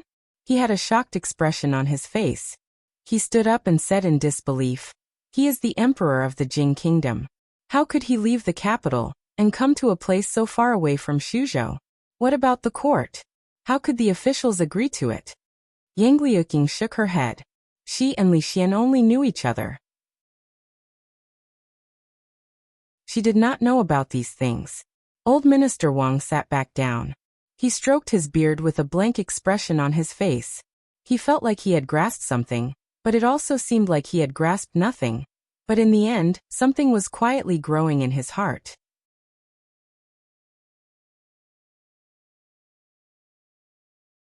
Chapter 1064. Li Yi realized that Old Man Wang, who was by Yang Liuqing's side, had been asking him more and more frequently. In the past, 90% of the questions he asked were about the difficult problems in the book, elementary mathematics. Recently, he didn't ask about these anymore. Instead, he asked about some reform matters in the Jing kingdom. The Jing kingdom had been carrying out reforms in the past few years. Some succeeded, some failed, but in general, the reforms were still developing in a good direction. Now, the court had found a long-term path that could stabilize the strength of the various classes and improve the lives of the people at the bottom. It was suitable for the development of the Jing kingdom. It wasn't difficult for other countries to know the specific measures of these reforms. They could send some spies to live in the capital for a year and a half, and they could personally and deeply experience all the changes brought about by the reforms. Of course, Old Man Wang had been on the run with Yang Liuqing. Every day he would think about how to avoid the pursuit of the court of the Wu kingdom, and how to restore the dynasty. He didn't have the time or energy to investigate these things. If he was willing to investigate, these were not secrets. Therefore, when Li Yi was free, he wouldn't deliberately avoid this topic. Old Man Wang asked a few questions, stroked his beard, and asked, "I heard that other than the East Palace, there is also a West Palace in your country?" The West Palace that Old Man Wang mentioned wasn't referring to the harem in the usual sense, but Mingzhu's Morning Dew Hall. At the beginning of the 5th year of Jinghe, the previous emperor was gravely ill. As the crown prince, Li Xian took charge of the government and entered the Eastern Palace. Although Mingzhu was the assistant, Li Xian's position was only a pretense. All the matters of the court, big or small, were actually all decided by Mingzhu alone. Gradually, no matter if it was the officials of the court or the common people of the capital, they all got used to calling the place she lived in Western Palace. This habit had been used until now. Li Xian devoted himself to scientific research and didn't care about the court affairs. In name, Mingzhu was an assistant, but she exercised the power of the court. Therefore, the name West Palace became even more famous. There was no need to hide this from Old Man Wang. However, after he heard it, he seemed to be in a trance. He kept muttering, "How can this be, and how can this be?" Then he left in a daze. Li Yi shook his head. Old Man Wang had always wanted to help the Yang Liuqing siblings restore the dynasty, but now, the hope was actually very slim. The old man was already old, and whether or not he could withstand this blow depended on his own willpower. He didn't think about it anymore. Drunk Emma would give birth at the end of this month, or at the beginning of next month at the latest. Other than this matter, everything else was a small matter. When the old man surnamed Wang walked into a study, Yang Fu was holding a book and shaking his head. Seeing him walk in, he hurriedly said, "Prime Minister, I'm going to memorize it soon. Give me another 15 minutes, just 15 minutes." The old man surnamed Wang stood at the door and looked at Yang Fu with cloudy eyes. He stared at Yang Fu for a long time, making Yang Fu feel weak. He said with a sad face, "I just secretly played for a while. Prime Minister, don't be angry. I'll memorize it right away, right away." The old man surnamed Wang walked over, shook his head and said, "Your Highness, you don't have to memorize these things anymore." Yang Fu's body stiffened, and then his face became even paler. He sat on the ground and hugged the leg of the old man surnamed Wang. Tears and snot flowed down his face as he cried, "Prime Minister, I beg you, don't tell my sister, don't tell that person. I won't be lazy anymore, I won't be lazy anymore. The old man surnamed Wang bowed down and helped him up. He shook his head and said, "These things are not what your highness should learn. From today onwards, I will teach your highness something new." Yang Fu wiped his tears, felt a little relieved, and stood up from the ground. The old man looked at him and asked softly, "Your highness, do you still remember what your highness' mission was?" "I remember." Yang Fu wiped his snot and said, To overthrow that traitor who killed his brother and father, and to save the millions of people who are in dire straits." The old man nodded and said, "Your highness is the future emperor. To be an emperor, one man is the sky, with great power, to judge the situation, to make the best use of everything, to make the best use of people, to have a broad heart to accommodate the world, to have a broad mind to accommodate all rivers.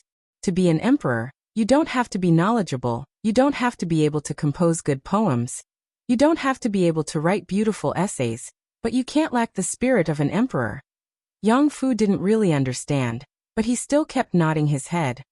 "This is the way of an emperor." The old man pulled him to sit down at the table and said, "This is what the previous emperor should have taught your highness. Now that the previous emperor is gone, this old subject can only overstep his boundaries." The old man pressed his two hands on his shoulders, and with a solemn and respectful expression, he said in a serious tone, "Your Highness King Jing, you have to grow up quickly." Yang Fu could only nod his head. "I hope that your highness will listen carefully to what this old subject is going to say next, and remember it." The old man stood up and said slowly, "The way of a ruler is to retreat and think of treasures. Don't worry about your own affairs, and you know your own blessings and blessings." Yang Fu nodded his head and listened carefully. Gradually, the frequency of his nodding began to slow down, slower and slower. "This subject does not need to be domineering, do not need to be greedy, follow the emperor's instructions." The voice of the old man with the surname Wang gradually became softer. He looked down at King Jing, who was lying on the table blowing bubbles with his snot, and sat down at the table opposite him. He looked at Yang Fu, who was sleeping soundly, without any expression on his face. He was motionless like a dead tree, a stone tablet. The days in Suzhou were actually quite boring. Li Yi yearned for days where he didn't need to worry about anything. He could eat and sleep, and occasionally bask in the sun when the weather was good. But if he lived like this every day, wouldn't he be bored to death? In the past, he could still tease Mississippi Lou when he had nothing to do, and add some fun to his dull life. But now Rui had become gentle, and she didn't fight with him anymore. No matter what he did, she would just laugh it off. The last bit of fun in his life was gone. Fortunately, Shanning had been staying by his side these days. In the past, she was always mischievous, and always had some strange ideas. Although she was a little naughty, it was still a young girl's nature. Now she was like a completely different person. After not seeing her for 2 years, she already had the gentle temperament of a noble. However, whether it was the old Shanning or the current Shanning, she made people feel happy just by looking at her. As long as she was by his side, his mood would be inexplicably better. This time, when Li Xian went out incognito, many experts from the palace were deployed. Some followed him to the land of chaos, and a few stayed behind to protect Shanning. An old nanny followed Shanning closely, but Mississippi Lou felt that the old nanny was not strong enough, so she asked Bai Su to follow her closely to ensure her safety. These few days she and Bai Su, who had no breasts, no buttocks and liked women, had gotten to know each other. In the small courtyard, Shanning held a long sword in her hand, and Bai Su only held a willow branch in his hand, helping her to practice. Shanning had been practicing martial arts for 2 years. With Mingzhu's guidance and the countless books in the palace, 2 years of practicing martial arts was equivalent to 10 years of practice for others. Although she still couldn't make it into the heaven and earth role, she could be considered as a minor expert. Of course, she was still far from the Bai Su, who had no breasts and no buttocks, but was ranked 8th on the heaven roll. That's right, just 2 days ago, Bai Su had defeated the original 8th on the heaven roll and replaced him. Li felt it was a pity. Although Bai Su's figure was a little flat, she was still pretty. How could she fall in love with a woman? She was so nice to Shanning, so Li Yi was a little worried. Could it be that she had feelings for Shanning? She was only 16, just a child. Women were always very sensitive to men's gazes. Therefore, when Baisu noticed that Li Yi had been sizing her up for a long time, she stopped feeding Shanning, turned to look at him and said, "Your Highness Jiang of Silla, if you're interested, why don't you come up and have a spar?"